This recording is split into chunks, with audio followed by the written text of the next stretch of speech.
ಹರಿ ಓಂ.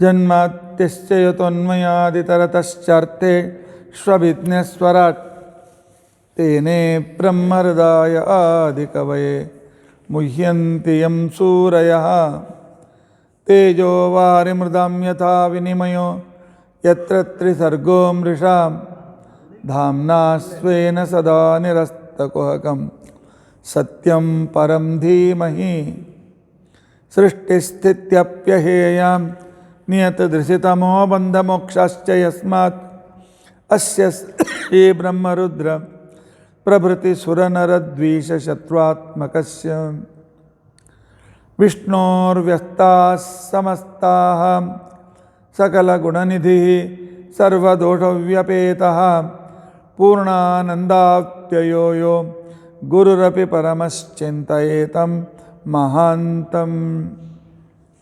ಧರ್ಮಪ್ರೋಚ್ಛಿತಕೈತವೋತ್ರ ಪರಮಃ ನಿರ್ಮತ್ಸರಾಣಾಂ ಸತಾಂ ವೇದ್ಯಂ ವಾಸ್ತವಮತ್ರ ವಸ್ತು ಶಿವದಂ ತಾಪತ್ರಯೋನ್ಮೂಲನಂ ಶ್ರೀಮದ್ಭಾಗವತೆ ಮಹಾಮುನಿಕೃತೆ ಕಿಂ ವಾ ಪರೈರೀಶ್ವರಃ ಸತ್ಯೋ ಹೃತ್ಯವರುಧ್ಯತೆತ್ರ ಕೃತಿಭಿಃ ಶುಶ್ರೂಷುಭಿಸ್ತಕ್ಷಣಾತ್ ನಿಗಮಕಲ್ಪತರೋರ್ಗಲಿತಂ ಫಲಂ ಶುಕಮುಖಾದಮೃತದ್ರವಸಂಯುತಂ ಪಿಬತ ಭಾಗವತಂ ರಸಂ ಆಲಯಂ ಮುಹುರಹೋ ರಸಿಕಾಃ ಭುವಿ ಭಾವುಕಾಃ ಅಭ್ರಮಂ ಭಂಗರಹಿತಂ ಅಜಡಂ ವಿಮಲಂ ಸದಾ ಆನಂದತೀರ್ಥಮತುಲಂ ಭಜೆ ತಾಪತ್ರಯಾಪಹಂ ಭವತಿ ಯದನುಭಾವಾದೇಡಮೂಕೋಪಿ ವಾಗ್ಮಿ ಜಡಮತಿರಪಿ ಜಂತುರ್ಜಾಯತೆ ಪ್ರಾಜ್ಞಮೌಲಿಃ ಸಕಲವಚನಚೇತೋ ದೇವತಾ ಭಾರತೀ ಸಾ ಮಮ ವಚಸಿ ನಿಧತ್ತಾಂ ಸನ್ನಿಧಿಂ ಮಾನಸೇ ಚ ಅಸ್ಮದ್ಗುರುಸಮಾರಂಭಾಂ ಟೀಕಾಕೃತ್ಪಾದಮಧ್ಯಗಾಂ ಶ್ರೀಮದಾಚಾರ್ಯಪರ್ಯಂತಾಂ ವಂದೇ ಗುರುಪರಂಪರಾಂ ವಿದ್ಯಾಯಾಂ ವಿಬುಧಾಚಾರ್ಯಂ ವೇದಜ್ಞಾನಾಬ್ಧಿಚಂದಿರಂ ದುರ್ಮತಧ್ವಾಂತಮಾರ್ತಾಂಡಂ ಸತ್ಯಧ್ಯಾನಮುನಿಂ ಭಜೆ ಪಂಚಾಶದ್ವರ್ಷಪರ್ಯಂತಂ ಸತತಂ ರಾಮಪೂಜಕಃ ಶ್ರೀಸತ್ಯಪ್ರಮೋದಗುರುರಾಟ್ ಭಾಸತಾಂ ನೋ ಹೃದಂಬರೆ ಬಂಧುಸ್ತ್ವಂ ಗುರುರಿಷ್ಟದೈವತಮಿತಿ ತ್ವತ್ಪಾದಪಂಕೈರುಹಂ ಪ್ರಾಪ್ತಂ ಮಾಂ ಪರಿಪಾಲಯೇತಿ ಸತತಂ ಯಾಚೇ ನಿಬದ್ಧಾಂಜಲಿಃ ಚಿತ್ತಂ ಮದ್ಗುಣದೋಷಚಿಂತನವಿದೌ ನೂನಂ ಮನಂ ಮಾ ಕೃತಾಃ ಶ್ರೀಸತ್ಯಾತ್ಮಗುರೋ ತ್ವದಂಘ್ರಿಯುಗಲಂ ಹಿತ್ವಾ ನಮೇ ಸದ್ಗತಿಃ ಯೈರಹಂ ಶುಕವತ್ ಸಮ್ಯಕ್ ಶಿಕ್ಷಿತೋಸ್ಮಿ ಕೃಪಾಲುಭಿಃ ತಾನ್ ವಂದೇ ಧೇನುಪಾಚಾರ್ಯಾನ್ ತತ್ವಜ್ಞಾನಾರ್ಥಸಿದ್ಧಯೇ ಶ್ರೀ ಗುರುಭ್ಯೋ ನಮಃ. ಹರಿ ಓಂ ಹರಿ ಓಂ ಹರಿ ಓಂ. ಸ್ವಸ್ತಿಸ್ತು ಅಚೇಡ ಸನ್ಮಂಗಲಾನಿ ಸಂತು. ಶ್ಲೋಕೈಕಶ್ರವಣಪಠನಮಾತ್ರೇಣ ವಕ್ತುಶ್ಚ ಶ್ರೋತॄಣಾಂ ನಿಖಿಲ ಕಲಿಕೃತ ಕಲ್ಮಷಾಪನೋದನ ಪುಡುತರೆ ಧರ್ಮಾದ್ಯ ಖಿಲ ಪುರುಷಾರ್ಥ ಸಾಧನೀಭೂತೆ ಅದ್ಯ ಶ್ರೀಮದ್ಭಾಗವತೆ ನವಮಸ್ಕಂದಾಂತರಕಥಾ ಪ್ರಾರಂಭೆ ಸತಿ ಕಿಂಚಿತ್ ಪೂರ್ವಕಥಾನುವಾದಃ. ಹರಿ ಓಂ ಹರಿ ಓಂ ಹರಿ ಓಂ.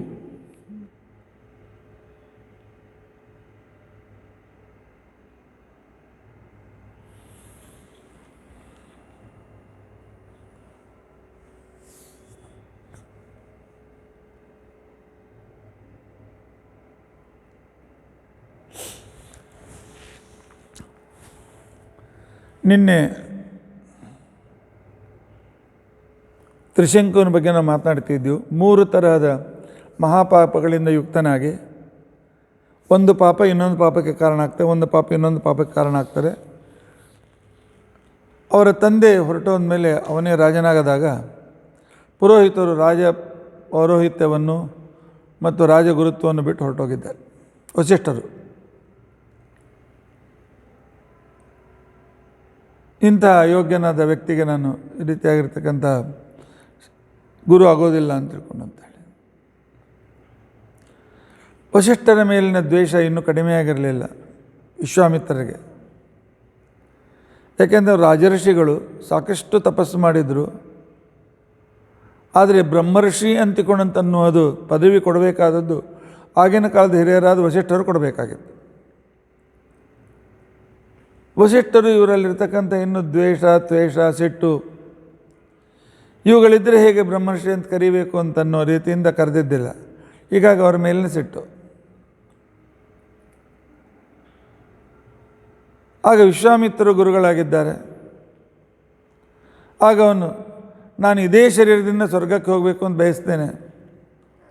ಈಗ ಸತ್ತು ಹೋದ್ಮೇಲೆ ನಿಂದು ಆ ಪಾಪದ ಈ ಪಾಪದ ನರಕಕ್ಕೆ ಹಾಕಿದ್ರೆ ಹೆಂಗೆ ಮಾಡಬೇಕು, ನಂಗೆ ಡೈರೆಕ್ಟ್ ಸ್ವರ್ಗಕ್ಕೆ ಕಳಿಸ್ರಿ ಅಂತ ತಿಳ್ಕೊಂಡು ಅಂತ ಹೇಳಿದೆ. ಆಗಲಿ ಅಂತೇಳಿ ತಮ್ಮ ಶಾಪವನ್ನು ಖರ್ಚು ಮಾಡಿ, ತಮ್ಮ ತಪಸ್ಸ ಸಾಮರ್ಥ್ಯವನ್ನು ಖರ್ಚು ಮಾಡಿ ವಿಶ್ವಾಮಿತ್ರರು ಅವನನ್ನು ಸ್ವರ್ಗಕ್ಕೆ ಕಳಿಸಿದ್ದಾರೆ. ಮಂತ್ರದ ಪ್ರಭಾವ ಹೇಗಿರಬೇಕು ನೋಡಿಕೊಳ್ಳಿ. ತಪಸ್ಸಿನ ಪ್ರಭಾವ ಎಷ್ಟಿರ್ತದೆ. ಆದರೆ ಅಲ್ಲಿ ಇಂದ್ರ 3 ಪಾಪಗಳಿಂದ ಯುಕ್ತನಾಗಿ ಗುರುಗಳಿಂದ ತಿರಸ್ಕೃತನಾದ ನಿನ್ನನ್ನು ನಾವು ಸ್ವರ್ಗದಲ್ಲಿ ಕರೆದುಕೊಳ್ಳೋಕ್ಕಾಗೋದಿಲ್ಲ ಅಂತೇಳಿ ಕೆಳಗೆ ನೂಕಿದ್ದಾರೆ. ಕೆಳಗೆ ತಲೆ ಮಾಡಿ ಬೀಳ್ತಾ ಇದ್ದಾನೆ. ಅಲ್ಲಿಂದಲೇ ಹೋಗಿದ್ದ ವಿಶ್ವಾಮಿತ್ರರಿಗೆ ನನ್ನನ್ನು ಉಳಿಸಿ ಅಂತ ತಿಳ್ಕೊಂಡು ಅಂಥೇಳಿ. ನೆಲಕ್ಕೆ ಬಂದರೆ ತಮ್ಮ ಮರ್ಯಾದೆ ಹೊರಟೋಗ್ತದೆ. ಮನುಷ್ಯ ದ್ವೇಷದಿಂದ ಇದ್ದಾಗ ಎಲ್ಲಿ ತನಕ ತಪ್ಪುಗಳನ್ನು ಮಾಡ್ತಾನೆ ಅಂತ ತಿಳ್ಕೊಂಡಂತ ಅನ್ನೋದು. ವಿಶ್ವಾಮಿತ್ರರಂಥವರು ತಪ್ಪು ಮಾಡಿದರು. ಅಲ್ಲೇ ನಿಲ್ಲು ತತ್ರೈವ ಸ್ಥಿರೋಭವ ಅಂಥೇಳಿ ಹೊಸ ಸ್ವರ್ಗ, ಹೊಸ ಇಂದ್ರ, ಹೊಸ ರೀತಿಯಾದಂಥ ಎಲ್ಲ ತಯಾರು ಮಾಡಲಿಕ್ಕೆ ತಮ್ಮ ತಪಸ್ಸಿನಿಂದ ಸೃಷ್ಟಿ ಮಾಡಲಿಕ್ಕೆ ಪ್ರಾರಂಭ ಮಾಡಿದರು. ಆಗ ಇಂದ್ರ ಬಂದು ತಡಿತಾನೆ. ಅವನು ಎಲ್ಲಿರ್ತಾನೆ ಅಲ್ಲೇ ಇರಲಿ, ಆದರೆ ಹೊಸ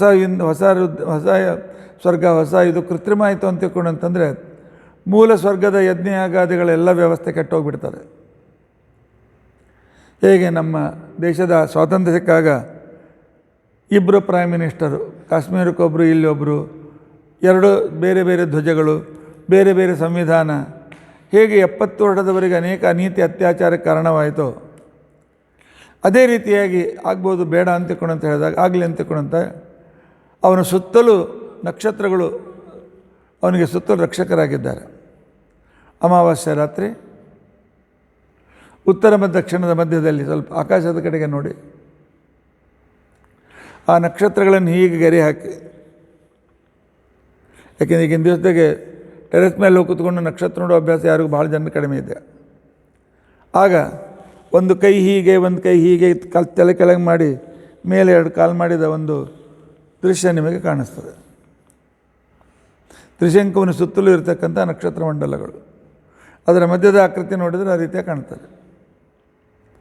ಅಥವಾ ಪ್ಲಾನೆಟೋರಿಯಮ್ನ ಬುಕ್ ತೆಗೆದುಕೊಂಡು ನೋಡಿ, ಅಥವಾ ನಿಮ್ಮ ಊರಿನಲ್ಲಿ ಪ್ಲಾನೆಟೋರಿಯಮ್ ಏನಿದೆ, ಬೆಂಗಳೂರಿನಲ್ಲಿದೆ, ಬಾಂಬೆಯಲ್ಲಿದೆ, ಬೇರೆ ಕಡೆಯಲ್ಲಿದೆ, ನನಗೆ ಗೊತ್ತಿಲ್ಲ. ಅಲ್ಲಿ ಹೋಗಿ ನೋಡಿದರೆ ನಿಮಗೆ ಸ್ಪಷ್ಟವಾಗಿ ಗೊತ್ತಾಗ್ತದೆ. ಹೀಗೆ ಅತ್ತೈ ಧೋಬಿಕಾ ಕುತ್ತ ನ ಘರ್ಕ ನ ಘಾಟ್ಕ ಈ ರೀತಿಯ ಪರಿಸ್ಥಿತಿ ಒಂದಾಯಿತು. ಈ ಕಡೆಗೆ ಭೂಲೋಕದ ಸುಖನೂ ಇಲ್ಲ, ಅಲ್ಲಿಯ ಸುಖನೂ ಇಲ್ಲ, ಅಲ್ಲಿದ್ದೇನೆ, ಬೇರೆ ಆಕಾಶದಲ್ಲಿದ್ದೇನೆ ಅಂತ ಅನ್ನೋದೊಂದು ಅಷ್ಟೇ ಸಮಾಧಾನ. ಅದಕ್ಕೇನೆ ಯಾವುದಾದ್ರೂ ಅರ್ಧ ಕೆಲಸ ಆಯಿತು ಅಂತಂದರೆ ತ್ರಿಶಂಕು ಸ್ವರ್ಗ ಅಂತ ಕೇಳ್ತಕ್ಕಂಥ ಒಂದು ಗಾದೆ ಮಾತು ಬೆಳೆದು ಬಂದಿದೆ. ಅದಕ್ಕೋಸ್ಕರವೇ ಹೇಳ್ತಾರೆ, ಪ್ರಾಪ್ತಶ್ಚಾಂಡಾಲತಾಂ ಶಾಪಾತ್ ಕುರುಃ ಕೌಶಿಕ ತೇಜಸ ಸಶರೀರೋ ಗತ ಸ್ವರ್ಗಂ ಅದ್ಯಾಪಿ ದಿವಿದೃಶ್ಯತೆ. ಈಗೂ ಆಕಾಶದಲ್ಲಿ ನೋಡಿ ಅಂತ ತಿಳ್ಕೊಂಡು ಹೇಳ್ತಾ ಇದ್ದಾರೆ. ಪಾತಿತೋ ಅವಾಕ್ಷರ, ಕೆಳಗೆ ತಲೆ ಮಾಡಿ ಬಿದ್ದಿರ್ತಕ್ಕಂಥ ಅವನು ದೇವತೆಗಳಿಂದ ವಿಶ್ವಾಮಿತ್ರಾದಿಗಳನ್ನು ನಿಲ್ಲಿಸಿಬಿಟ್ಟ ಅವನು ಅಲ್ಲೇ ಆಕಾಶದಲ್ಲಿ. ಹೀಗೇಕಾಯಿತು ಆಗಲಿಕ್ಕೆ ಕಾರಣೇನು? ಹೆರಿಡಿಟಿ ಭಾಳ ಒಳ್ಳೆಯದಿತ್ತು. ತಂದೆ ಭಾಳ ಒಳ್ಳೆಯ ಹೆಸರಿಟ್ಟಿದ್ದ, ಸತ್ಯವ್ರತ ಅಂತ ತಿಳ್ಕೊಂಡು ಅಂತೇಳಿ ಹೆಸರಿಟ್ಟಿದ್ದ. ಅವನು ಸುಳ್ಳಿನ ವರ್ತನ ಅದನ್ನೆಲ್ಲ ಏಕೆ? ಇದಕ್ಕೆ ಕಾರಣವೇನು? ಈ ಕಥೆಯನ್ನು ನಾವೇನು ಕಲಿಬೇಕು? ಮೊದಲೇದು ಹರಿವಾಯು ಗುರುಗಳ ಮೇಲೆ ಅವಿಶ್ವಾಸ. ದೇವರ ಮೇಲೂ ವಿಶ್ವಾಸ ಇರಲಿಲ್ಲ ಅವನಿಗೆ. ಆನಂತರ ತನ್ನ ತಂದೆಯ ಮೇಲೂ ಹೇಳಿದ ಮಾತಿನ ಮೇಲೆ ವಿಶ್ವಾಸ ಇಲ್ಲ. ಗುರುಗಳಾದ ವಸಿಷ್ಠರು ಹೇಳಿದ ಮೇಲೂ ಕೂಡ ವಿಶ್ವಾಸ ಇರಲಿಲ್ಲ. ಇದೇ ಇದ್ದಾಗ ಮನುಷ್ಯನಿಗೆ ಏನಾಗ್ತದೆ ಅಂತ ತಿಳ್ಕೊಂಡಂತಂದರೆ, ನಾನು ಮಾಡಿದ್ದೇ ಸರಿ, ನಾನೇ ಗ್ರೇಟ್, ನಾನು ಹೇಳ್ದಂಗೆ ಇನ್ನೊಬ್ರು ಕೇಳಬೇಕು, ಉಳಿದೋರು ತಪ್ಪು ಅಂತಕ್ಕಂಥ ಒಂದು ಸುಪೀರಿಯರ್ ಕಾಂಪ್ಲೆಕ್ಸ್ ಅಂತ ತಿಳ್ಕೊಂಡು ಅಂತೇಳಿ ಸೈಕಾಲಜಿಯಲ್ಲಿ ಹೇಳ್ತಾರೆ. ನಾನೇ ಗ್ರೇಟ್ ಅಂತ ತಿಳ್ಕೊಂಡಿರ್ತಕ್ಕಂಥ ಒಂದು ಹಳವಂಡ ಅವನಿಗೆ ಪ್ರಾರಂಭ ಆಗ್ತದೆ. ಪ್ರಾರಂಭ ಆಗಿರ್ತಕ್ಕಂಥ ಸಂದರ್ಭದಲ್ಲಿ ತಪ್ಪುಗಳನ್ನು ಮಾಡ್ತಾ ಇದ್ದಾನೆ. ಮತ್ತು ಆ ವಯಸ್ಸು ಕೂಡ ಹಾಗೇ ಇರ್ತದೆ. ಅದಕ್ಕೆ ಪಂಚತಂತ್ರ ಹೇಳ್ತದೆ, ಯೌವನಂ ಧನ ಸಂಪತ್ತಿ ಪ್ರಭುತ್ವಂ ಅವಿವೇಕಿತ ಏಕೈಕಮಪ್ಯನರ್ಥಾಯ ಕಿಮು ಯತ್ರ ಚತುಷ್ಟಯ. ಮೊದಲೇದು ಹಿರಿಯರ ಮಾರ್ಗದರ್ಶನವಿಲ್ಲದ ತಾರುಣ್ಯ. ಹೇಳೋರು ಯಾರು ಇದ್ದಿದ್ದಿಲ್ಲ ಅಂತ ತಿಳ್ಕೊಂಡಂತಂದರೆ, ತರುಣ ವಯಸ್ಸಿನಲ್ಲಿ ನನಗೆ ಎಲ್ಲ ಗೊತ್ತಿದೆ ಅಂತ ತಿಳ್ಕೊಂಡಂಥ ಅಹಂಕಾರ ಇರ್ತದೆ. ಅದಕ್ಕೆ ಕನ್ನಡದಲ್ಲಿ ಒಂದು ಗಾದೆ ಮಾತಿದೆ, ಮೀಸೆ ಬೆಂದರೆ ದೇಶ ಕಾಣೋದಿಲ್ಲ ಅಂತ ತಿಳ್ಕೊಂಡಂತೇಳಿ. ಅಷ್ಟು ನನಗೆಲ್ಲ ಗೊತ್ತಿದೆ ಅಂತ ತಿಳ್ಕೊಂಡಂತೇಳಿ ಮನುಷ್ಯ ವ್ಯವಹಾರ ಮಾಡ್ತಾ ಇರ್ತಾನೆ. ಅದ್ರ ಜೊತೆ ಕೈಯಾಗ ಹಣ ಬಂತು ಅಂತಂದರೆ ಯಾರನ್ನೂ ಲೆಕ್ಕಿಸೋದಿಲ್ಲ. ಅದರಲ್ಲಿ ಅಧಿಕಾರ ಬಂತು ಅಂತ ತಿಳ್ಕೊಂಡಂತಂದರೆ ಇನ್ನೂ ಉಚ್ಛೃಂಖಲನಾಗ್ತಾನೆ. ಅದಕ್ಕೆ ನಮ್ಮಲ್ಲಿ ಸಂಸ್ಕೃತದಲ್ಲಿ ಒಂದು ಸುಭಾಷಿತ ಇದೆ, ಮರ್ಕಟಸ್ಯ ಸುರಾಪಾನಂ ತನ್ಮಧ್ಯೆ ವೃಶ್ಚಿಕದಂಶನ. ಮೊದಲನೇದ್ದು ಮಂಗ. ತಾರುಣ್ಯದಲ್ಲಿ ಮಂಗನಂತೆ ಚಂಚಲತೆ ಭಾಳ ಇರ್ತದೆ. ಅದ್ರ ಜೊತೆಗೆ ಹಣ ಬಂತು ಅಂತ ತಿಳ್ಕೊಂಡಂತಂದ್ರೆ ಅದಕ್ಕೆ ಯಾರೂ ಸೆರೆ ಕೊಡಿಸ್ತಿದ್ರು. ಹೆಂಡ ಕೊಡಿದಾಗ ಮಂಗಲ ಏನು ಮಾಡ್ತಿರ್ಬೇಕು ಕಲ್ಪನೆ ಮಾಡ್ಕೊಳ್ಳೋ, ಅಲ್ಲಿಂದ ಇಲ್ಲಿ ಇಲ್ಲಿಂದ ಅಲ್ಲಿ ಲಗಾಟಿ ಹೊಡ್ಕೋತ. ಅದರಲ್ಲಿ ಅದ್ರ ಬಾಲಕ್ಕೊಂದು ಚೇಳು ಬೇರೆ ಕಷ್ಟಂತೆ, ಇನ್ನು ಅದ್ರ ಕುಣಿದಾಟ ಕೇಳಬೇಕೆ? ಹಾಗೆ ಆಗ್ತದೆ. ಇಂಥವರಿಗೆ ಇಂದ್ರಿಯ ನಿಗ್ರಹ ಇರೋದಿಲ್ಲ. ಆತ್ಮವಿಶ್ವಾಸ ಬಹಳ ಕಡಿಮೆ ಇರ್ತದೆ. ಆತ್ಮವಿಶ್ವಾಸದ ರಾಹಿತ್ಯ, ಆದರೆ ನಾನು ಭಾಳ ಶ್ರೇಷ್ಠ ಅಂತ ತಿಳ್ಕೊಂಡಂಥ ಅಹಂಕಾರ. ಹೀಗಾಗಿ ಇಂದ್ರಿಯಗಳ ಮೇಲೆ ಯಾವುದೇ ರೀತಿಯಾಗಿರ್ತಕ್ಕಂಥ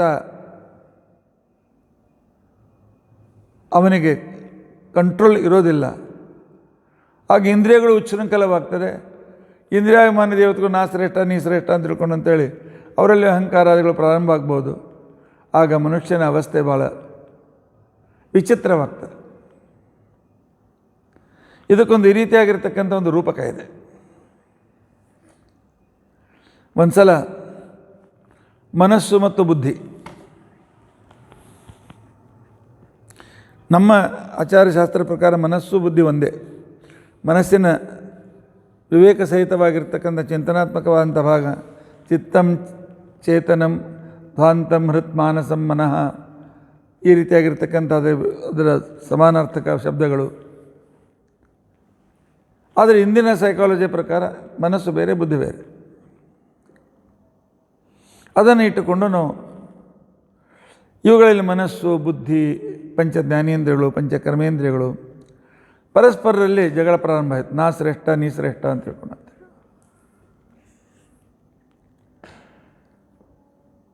ಹಿಂದಕ್ಕೆ ಒಂದು ಹೇಳಿದ್ದೇನೆ, ವಾಯುದೇವರು ಯಾರು ಹೋದರೆ ಶರೀರ ಬಿದ್ದು ತಿಳ್ಕೊಂಡು ಅಂತ ಹೇಳಿ.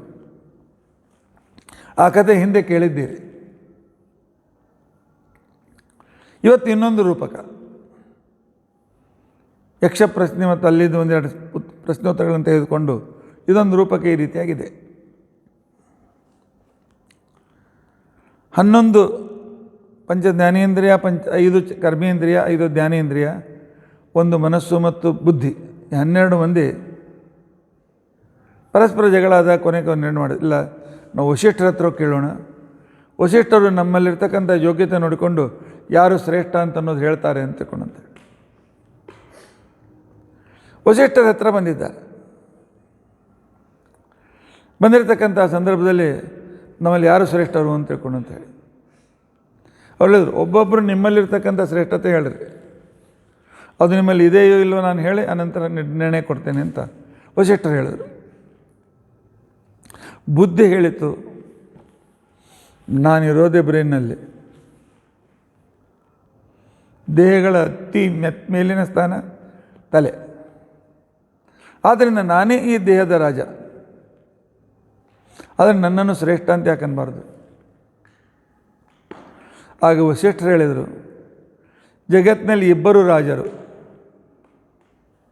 ಒಬ್ಬರು ಹೊಟ್ಟೆ ತುಂಬೋರು, ಒಬ್ಬರು ನಮ್ಮನ್ನು ಈ ಲೋಕದಿಂದ ಕರೆದುಕೊಂಡು ಹೋಗ್ತಕ್ಕಂಥವರು. ಹೊಟ್ಟೆ ತುಂಬೋ ರಾಜ ಮೋಡ, ಪರ್ಜನ್ಯ, ಅವನೇ ರಾಜ. ಇಷ್ಟೆಲ್ಲ ಜನರಿಗೆ ಮಳೆಯನ್ನು ಕೊಟ್ಟು ಬಾಯಾರಿಕೆಯನ್ನು ದೂರ ಮಾಡಿ ಸಸ್ಯಗಳಿಗೂ ನೀರು ಕೊಟ್ಟು ಆ ರೀತಿಯಾಗಿರ್ತಕ್ಕಂಥ ಆಹಾರವನ್ನು ಕೊಡ್ತಾನೆ. ಇನ್ನೊಬ್ಬ ಮುಗಿದ ಮೇಲೆ ಕರ್ಕೊಂಡು ಹೋಗಲಿ ಬರ್ತಾನೆ, ಯಮಧರ್ಮರಾಜ, ಅವನ ಅಂತರ್ಗತ ಕಾಲನಾಮಕನಾದ ಪರಮಾತ್ಮ. ಇವರಿಬ್ಬರೇ ರಾಜರು, ಒಬ್ಬನು ಪೋಷಕ, ಆ ನಂತರ ಇನ್ನೊಬ್ಬನು ಕರೆದುಕೊಂಡು ಹೋಗ್ತಕ್ಕಂಥವನು. ಆದರೆ ನೀನು ರಾಜ ಅಲ್ಲ ಅಂತೇಳಿ ಅಹಂಕಾರ ಬಿಟ್ಬಿಡು. ಆಗ ಮನಸ್ಸು ಮುಂದೆ ಬಂತು. ಮನಸ್ಸು ಮುಂದೆ ಬಂದು ಹೇಳ್ತದೆ, ನಾನು ಬಹಳ ಶ್ರೀಮಂತ, ಯಾಕೆಂದರೆ ನನಗೆ 10 ಜನ ಸೇವಕರಿದ್ದಾರೆ, ಪಂಚ ಜ್ಞಾನೇಂದ್ರಿಯ ಪಂಚಕರ್ಮೇಂದ್ರಿಯ ನನ್ನ ಅಧೀನ, ಆದ್ದರಿಂದ ನಾನು ಬಹಳ ಶ್ರೀಮಂತ ಅಂತ ತಿಳ್ಕೊಂಡು ಅಂತ ಹೇಳಿ. ಆಗ ವಸಿಷ್ಠರು ಹೇಳ್ತಾರೆ, ನೀವೆಲ್ಲ ಶ್ರೀಮಂತರೇನು, ಇದ್ದ ವಸ್ತು ತಗೊಂಡು ಅದನ್ನು ಭೋಗ ಮಾಡ್ತಕ್ಕಂಥವ್ರು, ಆದರೆ ಸಂಪತ್ತಿಯನ್ನೇ ಸೃಷ್ಟಿ ಮಾಡಿಕೊಡ್ತಕ್ಕಂಥವ್ರು ನೀವ ಇಲ್ಲ.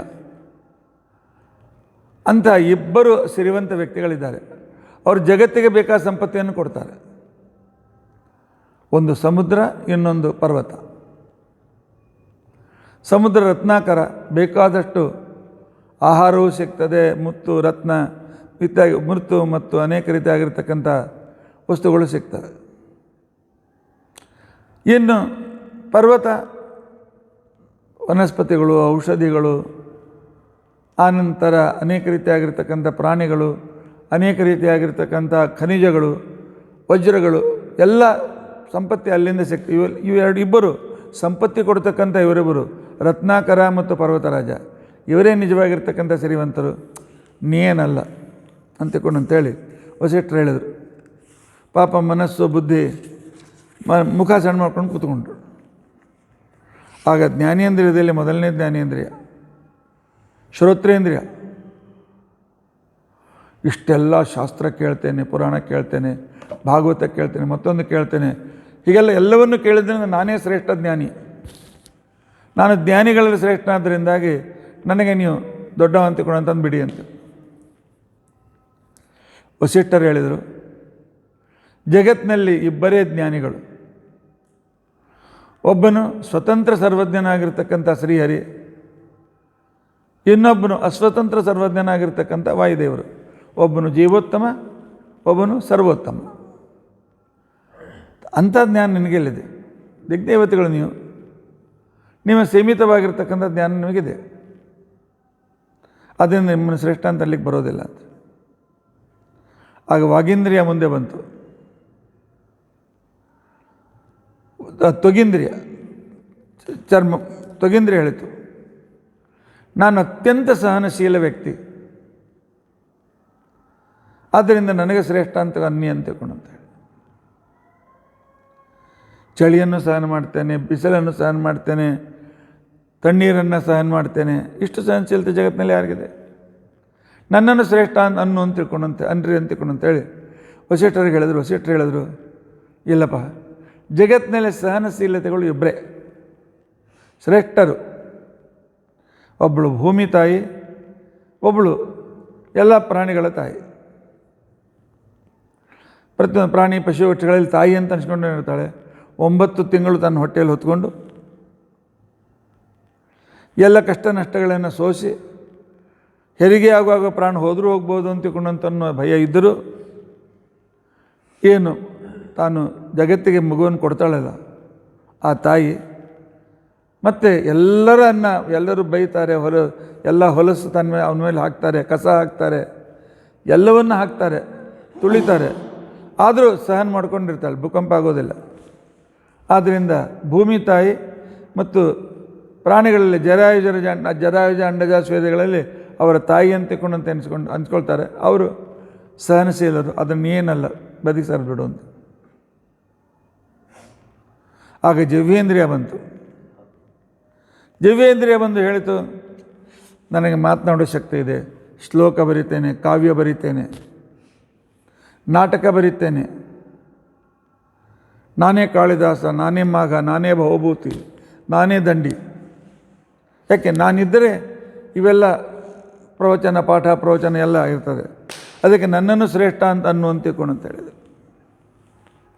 ವಸಿಷ್ಠರು ಹೇಳಿದರು, ನೋಡಪ್ಪ ನೀವು ಇದ್ದದ್ದು ವರ್ಣಿಸ್ತಕ್ಕಂಥವ್ರು, ನಾಲಿಗೆ ಇಲ್ಲದೇ ಇದ್ದರೆ ನಿನಗೇನು ಗೊತ್ತಿದೆ? ಏನೂ ಗೊತ್ತಿಲ್ಲಲ್ಲ. ಆದರೆ ತಾನೇ ತನ್ನ ಒಂದು ವಿಶಿಷ್ಟ ಸೌಂದರ್ಯದಿಂದ ಜಡವಾಗಿದ್ದರೂ ಜೀವಂತವಾಗಿರ್ತಕ್ಕಂಥ ಈ ಚಿತ್ರ ವಿಚಿತ್ರ ಪ್ರಕೃತಿ ಅಂತಿಕೊಂಡಂತೇನಿದೆ, ನಿಸರ್ಗ ಅಂತೇನಿದೆ ಅಲ್ಲ, ಇದು ಸ್ವಂತ ಕವಿ. ನಿಸರ್ಗದಲ್ಲಿರ್ತಕ್ಕಂಥ ಆ ಹಕ್ಕಿಗಳ ಗಾನವೇ ಅವನು ಮಾಡುವ ಕವಿತೆಗಳು. ನಿಸರ್ಗದಲ್ಲಿರ್ತಕ್ಕಂತಹ ಆ ಸಣ್ಣ ಪುಟ್ಟ ಹಕ್ಕಿಗಳ ಕಲರವೇ ಅನೇಕ ರಚನೆಗಳು. ಅದನ್ನು ನೋಡಿ ಕವಿಗಳು ಬರೀತಾರೆ. ಸೆಕೆಂಡ್ ಹ್ಯಾಂಡ್ ಕವಿಗಳ ನಿನ್ನಲ್ಲಿರ್ತಕ್ಕಂಥ ಕವಿತ್ವ ಅಂತಿಕೊಂಡಂತೇನಿದೆ ಸೆಕೆಂಡ್ ಹ್ಯಾಂಡ್ ಇದು. ಆದ್ದರಿಂದ ಪ್ರಕೃತಿಯೇ ಶ್ರೇಷ್ಠ ಕವಿ ಅಂತ ತಿಳ್ಕೊಂಡಂತೇಳಿ ಆಗ ಕಣ್ಣು ಬಂತು. ಜಗತ್ತಿನಲ್ಲಿ ಲೋಕಪ್ರಿಯ ವ್ಯಕ್ತಿ ನಾನೇ. ಯಾಕೆಂದರೆ ಕಣ್ಣು ಚೆನ್ನಾಗಿದ್ದರೆ ಎಲ್ಲರೂ ಪ್ರೀತಿ ಮಾಡ್ತಾರೆ. ಕಣ್ಣು ನೋಡಿ ಆ ವಸ್ತುವನ್ನು ಪ್ರೀತಿ ಮಾಡಲಿಕ್ಕೂ ಸಾಧ್ಯತೆ ಇದೆ. ಪ್ರೀತಿ ಮಾಡಿಸ್ಕೊಳ್ತದೆ, ಪ್ರೀತಿ ಮಾಡ್ತದೆ. ಕಣ್ಣಿದ್ದಿದ್ದಿಲ್ಲ ಅಂತಕೊಂಡಂತಂದರೆ ಎಲ್ಲ ಎಂಥ ಸೌಂದರ್ಯ ಇದ್ರೇನು, ಅದು ಏನಾದರೂ ಕೂಡ ಸಾಧಾರಣ ಅಂತ ಅನ್ನಿಸ್ತದೆ. ಆ ಮುಖ ಕುರೂಪ ಅಂತ ಅನ್ನಿಸ್ತದೆ. ಆದ್ದರಿಂದಾಗಿ ನಾನು ಅತ್ಯಂತ ಸುಂದರನಾಗಿದ್ದು ಲೋಕಪ್ರಿಯನಾಗಿದ್ದೇನೆ, ಅದಕ್ಕೆ ನನ್ನನ್ನು ಶ್ರೇಷ್ಠ ಅಂತ ಅಂದ್ರಿ ಅಂತಿಕೊಂಡಂತೇಳಿ. ಆಗ ವಸಿಷ್ಠರು ಹೇಳಿದರು, ಇಲ್ಲಪ್ಪ, ಜಗತ್ತಿನಲ್ಲಿ ಎರಡೇ ಎರಡು ಅತ್ಯಂತ ಪ್ರಿಯ ಮತ್ತು ಶ್ರೇಷ್ಠ ವಸ್ತುಗಳು, ಅವು ಇಲ್ಲದೆ ಮನುಷ್ಯ ಜೀವಿತ ಇರೋದಿಲ್ಲ.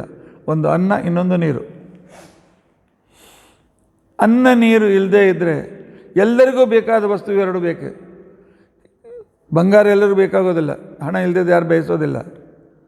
ಆ ನಂತರ ಮತ್ತೆ ಸೌಂದರ್ಯಗಿಂದ ಕೂಡ ನಂತರ ಮೊದಲು ಹೊಟ್ಟೆ ತುಂಬಬೇಕು, ಬಾಯಾರಿಕೆ ಹೋಗಬೇಕು.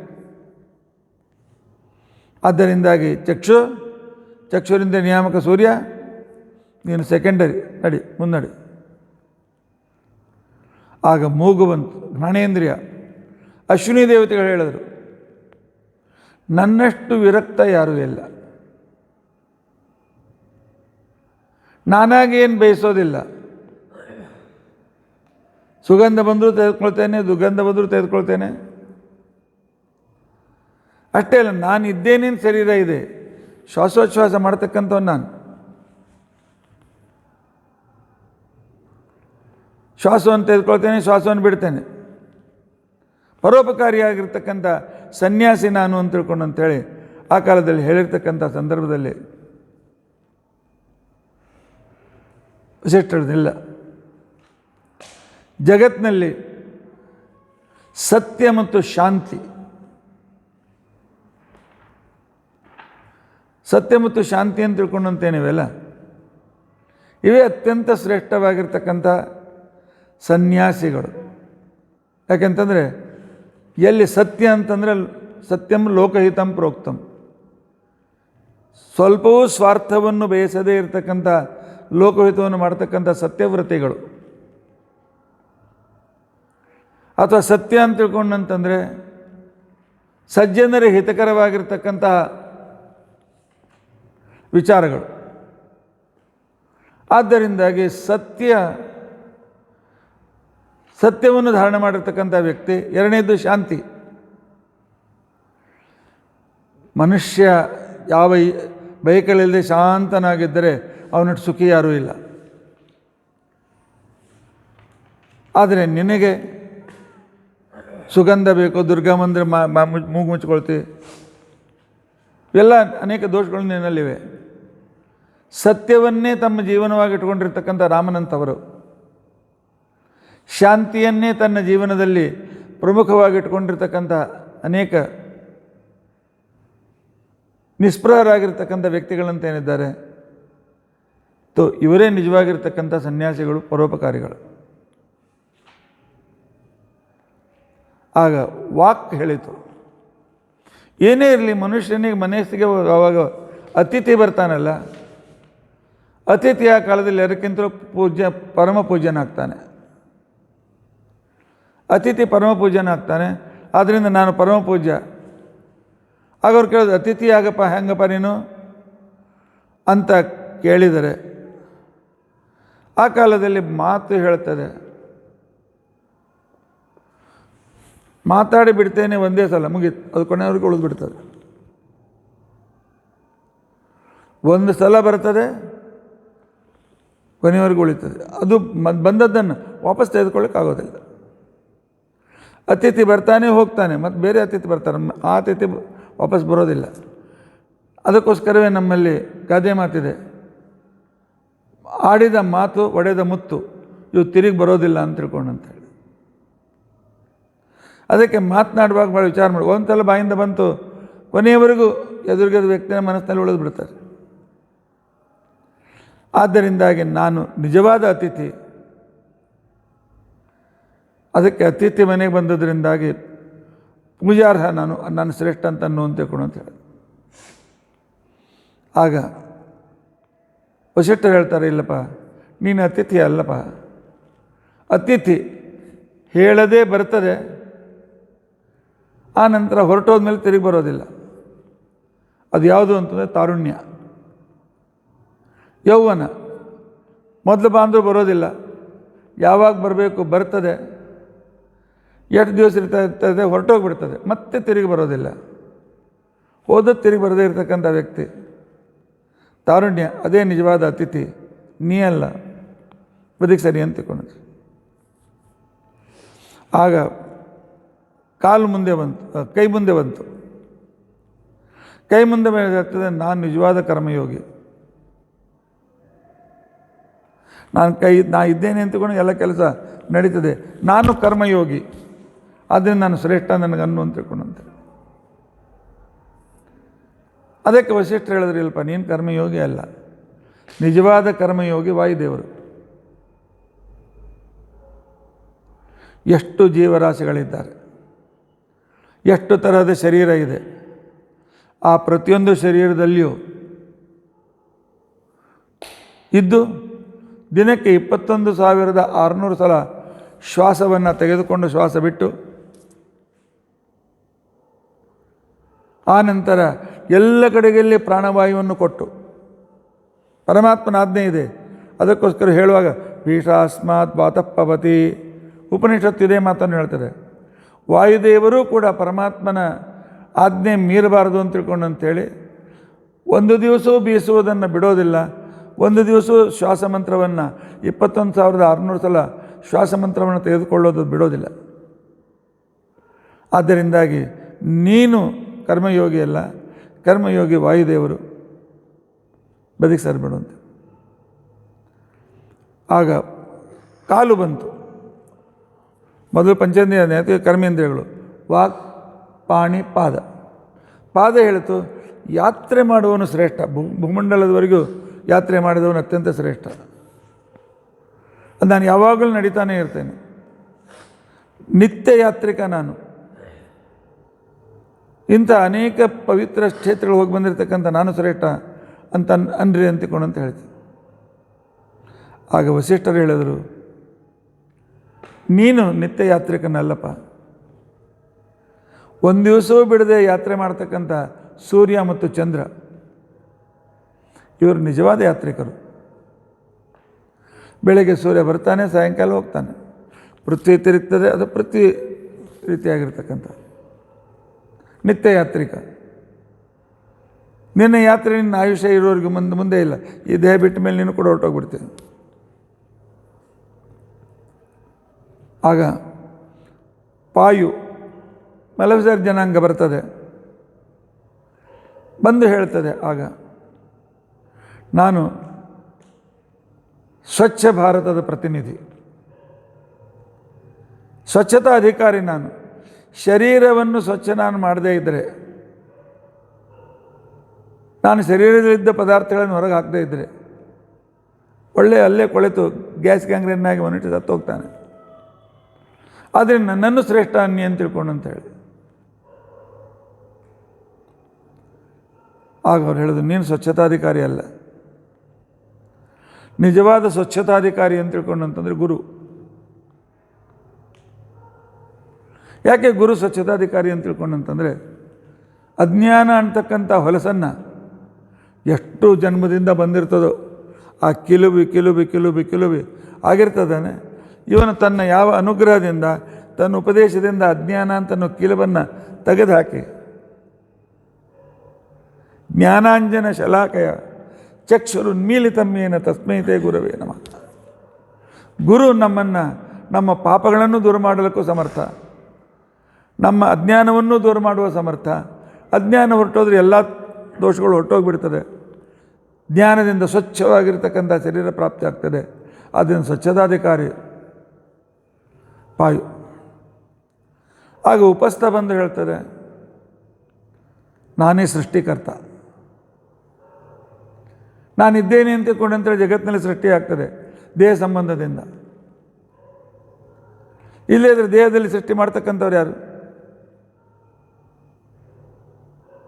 ವಸಿಷ್ಠ ಹೇಳ್ತಾರೆ, ಅಲ್ಲ, ನೀ ಅಲ್ಲ.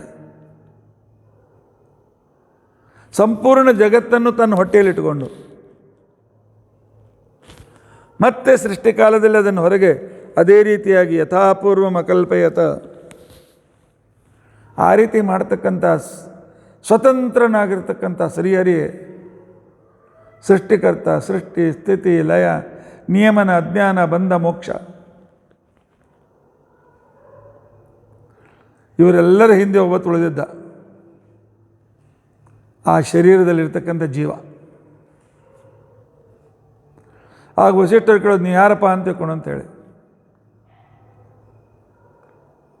ಆಗ ಜೀವ ಹೇಳ್ದ, ನಾನು ಏನೂ ಅಲ್ರಿ ಅಂತ. ಯಾಕೋ 12 ಮಂದಿ ಹೆಂಡತಿಯನ್ನು ಕಟ್ಕೊಂಡು ಒಂದು ಕಡೆಗೆ ಮೂಗೊಂದು ಕಡೆನ ಎಳೀತದೆ, ಕಿವಿಯ ಮತ್ತೊಂದು ಕಡೆಗೆ ಎಳೀತದೆ, ಆ ನಂತರ ಭೋಗೇಂದ್ರಿಯಗಳು ಮತ್ತೊಂದು ಕಡೆ ಎಳೀತವೆ, ವಾಗೇಂದ್ರಿಯ ಮತ್ತೊಂದು ಕಡೆ ಎಳೀತದೆ. ಎಲ್ಲರೂ ತಮ್ಮ ಕಡೆ, ನೀನು ಹಾಗೆ ಮಾಡು, ಇದನ್ನು ಕೇಳು, ಅದನ್ನು ಮಾಡು, ಈ ವಿಚಾರ ಮಾಡು, ಮನಸ್ಸಿನಾಗ ಇದನ್ನು ತೊಗೊಂಬ, ಆ ನಂತರ ಇದನ್ನು ಬಿಡು, ಇದನ್ನು ತಗೋ. ಇಷ್ಟು ಮಂದಿ ಮಾತು ಕೇಳ್ಕೊತ ನನ್ನನ್ನೇ ನಾನು ಮರ್ತೋಗಿ. ಆ ಭಗವಂತನ ಇಲ್ಲದೆ ನನ್ನ ಅಸ್ತಿತ್ವ ಇಲ್ಲ. ಆಗ ವಸಿಷ್ಠ ಹೇಳಿದ್ರು, ಈ ಶರೀರದಲ್ಲಿ ನೀನೇ ಶ್ರೇಷ್ಠ. ಯಾವ ವ್ಯಕ್ತಿಗೆ ನಾನು ಅಸ್ವತಂತ್ರ ಅಂತ ಗೊತ್ತಿದೆ, ನಾನು ಭಗವಂತನ ಅಧೀನ ಅಂತ ಗೊತ್ತಿದೆ, ಅಂಥ ವ್ಯಕ್ತಿ ನಿಜವಾದ ಈ ದೇಹದ ಅಧಿಕಾರಿ. ನೀನು ಶ್ರೇಷ್ಠ. ನೀನಿದ್ದರೆ ವಾಯುದೇವರು ಇರ್ತಾರೆ. ಯಾಕೆ ವಾಯುದೇವ್ರ ಜೊತೆಗೆ ನೀನು ಬರ್ತೀವಿ, ಅವಾಗ ದೇವರು ಬರ್ತಾರೆ. ದೇವರು ಹೊರಟ ಕ್ಷಣಕ್ಕೆ ವಾಯುದೇವರು ನೀನು ಹೊರಟು ಬಿಡ್ತೀರಿ. ಆಮೇಲೆ ಇವೆಲ್ಲ 12 ನಿರುಪಯುಕ್ತ. ಆದ್ದರಿಂದ ನೀನೇ ಶ್ರೇಷ್ಠ ಅಂತ ತಿಳ್ಕೊಳ್ಬೇಡ. ನಿನ್ನಲ್ಲಿರ್ತಕ್ಕಂಥ ಪರಮಾತ್ಮ ಸರ್ವೋತ್ತಮ, ಸರ್ವಶ್ರೇಷ್ಠ. ಭಗವಂತ ಶ್ರೇಷ್ಠ, ವಾಯುದೇವರು ಶ್ರೇಷ್ಠರು. ಆದ್ದರಿಂದಾಗಿ ದೇವರ ಆಜ್ಞೆ ಅಂತ ತಿಳ್ಕೊಂಡಂತ ಅನಿಸ್ಕೊಂಡಿರ್ತಕ್ಕಂಥ ಶಾಸ್ತ್ರಗಳು.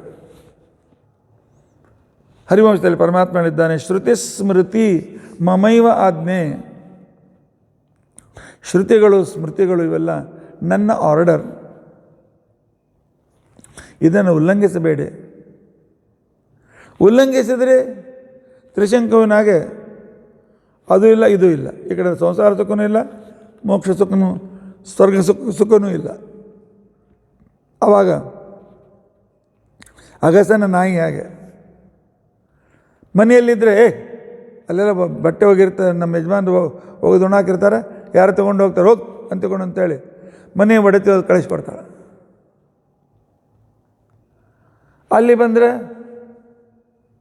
ಅಗಸ ಹೇಳ್ತಾನೆ, ಹೋಗಿ ಮನೆಯೊಳಗೆ ಬಲ್ಲೆ ಹೆಂಗಸೋ ಒಳ್ಳೆಯಿದ್ದಾಳೆ, ನೀವು ಬಿಟ್ಟು ಹೆಂಗೆ ಬಂದೀವಿ, ತಿರ್ಗಲ್ಲಿ ಹೋಗು ಅಂತ ತಿಳ್ಕೊಂಡು ಇಲ್ಲಿ ಹೋಗಂತ ಅವ್ರು ಕರ್ತಾರೆ, ಅಲ್ಲಿ ಹೋಗಂತ ಇಲ್ಲಿಂದ ಕಳಿಸ್ತಿರ್ತಾರೆ. ಅದು ಮಧ್ಯಂತರದಲ್ಲಿರ್ತಕ್ಕಂಥ ತ್ರಿಶಂಕು ಸ್ವರ್ಗ. ಹಾಗೆ ನಮ್ಮದು ಕೂಡ ಈ ಕಡೆಗೆ ಪಾಪಗಳಿರೋದ್ರಿಂದ ಲೌಕಿಕ ಸುಖನೂ ಅನುಭವಿಸ್ಲಿಕ್ಕಾಗೋದಿಲ್ಲ, ಸರಿಯಾದ ತಿಳುವಳಿಕೆ ಇದ್ದಿದ್ದಿಲ್ಲ ಅಂತ ಸ್ವರ್ಗ ಮೋಕ್ಷನೂ ಸಿಕ್ಕೋದಿಲ್ಲ. ಈ ಒಂದು ಕಾರಣದಿಂದ ಆ ಸತ್ಯವ್ರತ ತ್ರಿಶಂಕುವಾಗಿ ಈ ಕಡೆಗೆ ಸ್ವರ್ಗನೂ ಇಲ್ಲ, ಈ ಕಡೆ ಭೂಲೋಕನೂ ಇಲ್ಲ, ಮಧ್ಯದಲ್ಲಿ ತೊಳ್ಳಾಡ್ತಾ ಇದ್ದಾನೆ.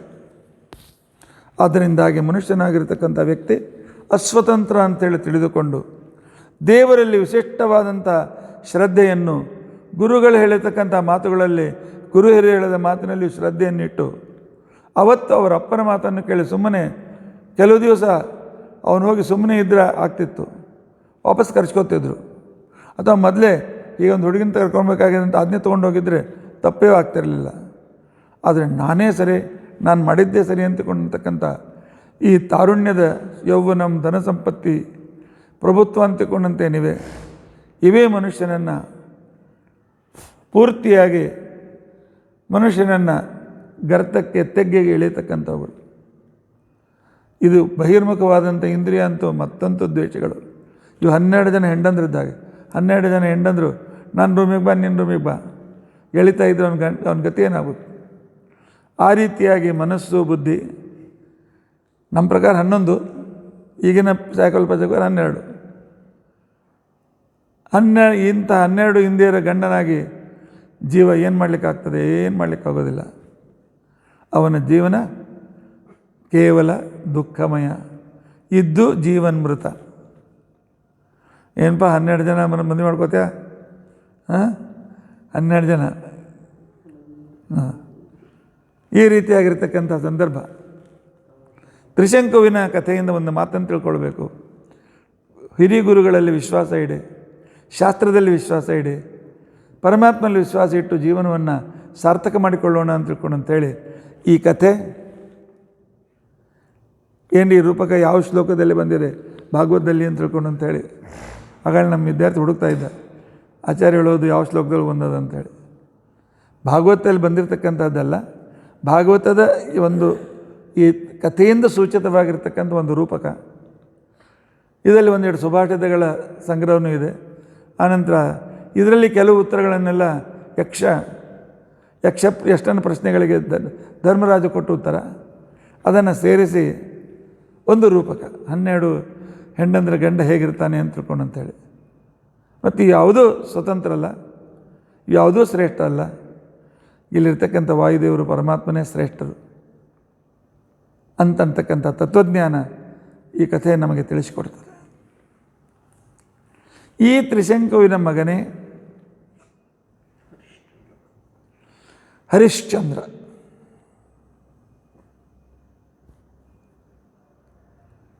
ಈ ಹರಿಶ್ಚಂದ್ರನ 2 ರೂಪ, ಒಂದು ಸತ್ಯ ಹರಿಶ್ಚಂದ್ರ, ಒಂದು ಅಸತ್ಯ ಹರಿಶ್ಚಂದ್ರ.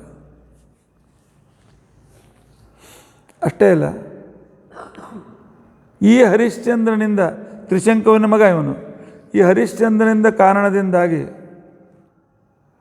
ದೇವತೆಗಳಲ್ಲಿ ಅಸುರರಲ್ಲಿ 2ನೇ ಮಹಾಯುದ್ಧ ಆಯಿತು. ಮೊದಲೊಂದು ಮಹಾಯುದ್ಧ ಆಗಿತ್ತು. ಯಾವಾಗ ಚಂದ್ರ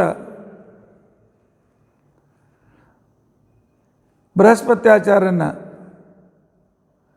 ಚಂದ್ರ ರಾಜಸೂಯ ಯಜ್ಞ ಮಾಡಲಿಕ್ಕೆ ಹೊರಟ, ಬೃಹಸ್ಪತ್ಯಾಚಾರ್ಯನ ಪುರೋಹಿತರನ್ನಾಗಿ ಮಾಡಿಕೊಂಡ. ಅಧಿಕಾರವಿಲ್ಲದ ವ್ಯಕ್ತಿ, ನಾನು ಅಧಿಕಾರದ ಅಂತ ಇರ್ತೇನೆ ಅಂತಂದರೆ ಹಾನಿಯಾಗ್ತಕ್ಕಂಥ ಕ್ರಮ, ಅವನಿಂದಾಗಿ ಯುದ್ಧವಾಯಿತು. ಬೃಹಸ್ಪತ್ಯಾಚಾರ್ಯರು ದೇವತೆಗಳ ಸಹಾಯ ಬೇಡಿದರು. ಚಂದ್ರ ಅಸುರರ ಸಹಾಯವನ್ನು ಬೇಡಿದ್ದಾನೆ. ಈಗ ಆವಾಗ ದೇವಾಸುರರಲ್ಲಿ ದೊಡ್ಡ ಯುದ್ಧ ಆಯಿತು. ಅದು ಮೊದಲೇ ಮಹಾಯುದ್ಧ. ಈ ಹರಿಶ್ಚಂದ್ರನ ಕಾಲದಲ್ಲಿಯೂ ಕೂಡ 2ನೇ ಮಹಾಯುದ್ಧ. ಹರಿಶ್ಚಂದ್ರನೂ ಕೂಡ ರಾಜಸೂಯಾಗ ಮಾಡಬೇಕು ಅಂತ ಹೊರಟ. ಹರಿವಂಶದ ಕೊನೆ ಪರ್ವದಲ್ಲಿ, ಭವಿಷ್ಯತ್ ಪರ್ವದಲ್ಲಿ ಇದನ್ನು ಸ್ಪಷ್ಟವಾಗಿ ಹೇಳ್ತಾರೆ. ಯೋಗ್ಯತೆ ಇಲ್ಲದೆ ಮನುಷ್ಯ ತಾನು ಅವ್ರು ಮಾಡ್ತಾರೆ ಅಂತ ನಾನು ಮಾಡಲಿಕ್ಕೆ ಹೊರಟ್ರೆ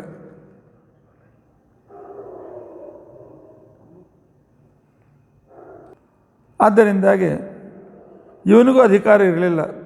ಯಾಕೆಂದರೆ ರಾಜಸೂಯ ಯಜ್ಞ ಮಾಡುವ ಅಧಿಕಾರ ಬ್ರಹ್ಮದೇವರಿಗೆ ಮಾತ್ರ, ಉಳಿದವ್ರಿಗೆ ಯಾರಿಗೂ ಇಲ್ಲ. ಪಾಂಡವರಲ್ಲಿ ಭೀಮನನ್ನೇ ಪ್ರಮುಖನನ್ನಾಗಿ ಮಾಡಿ ಪರಮಾತ್ಮ ಯಜ್ಞದಲ್ಲಿ ಭಾಗವಹಿಸಿದ್ದ.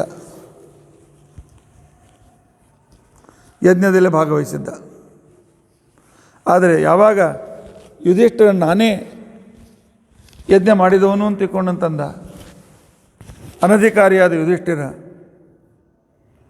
ಆಗ ಅದಕ್ಕೋಸ್ಕರ ದ್ಯೂತ ಯುದ್ಧ ಇತ್ಯಾದಿ ಅನುಷ್ಠಾನಾಹುತವಾಯಿತು.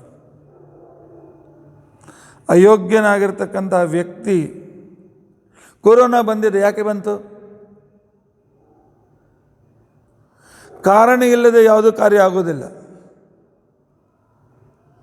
ತಮಿಳುನಾಡಿನಲ್ಲಿ, ಕರ್ನಾಟಕದಲ್ಲಿ ಕೆಲವು ಕಡೆಗೆ, ಆನಂತರ ಈ ಮಹಾರಾಷ್ಟ್ರದಲ್ಲಿ ಬ್ರಾಹ್ಮಣರು ಯಾಕೆ ದೇವ್ರ ಪೂಜೆ ಮಾಡಬೇಕು? ಬ್ರಾಹ್ಮಣರು ಯಾಕೆ ಮಾಡಬೇಕು? ಆಂಧ್ರ ಪ್ರದೇಶದಲ್ಲಿ ಎಷ್ಟೋ ಗುಡಿಗಳಲ್ಲಿ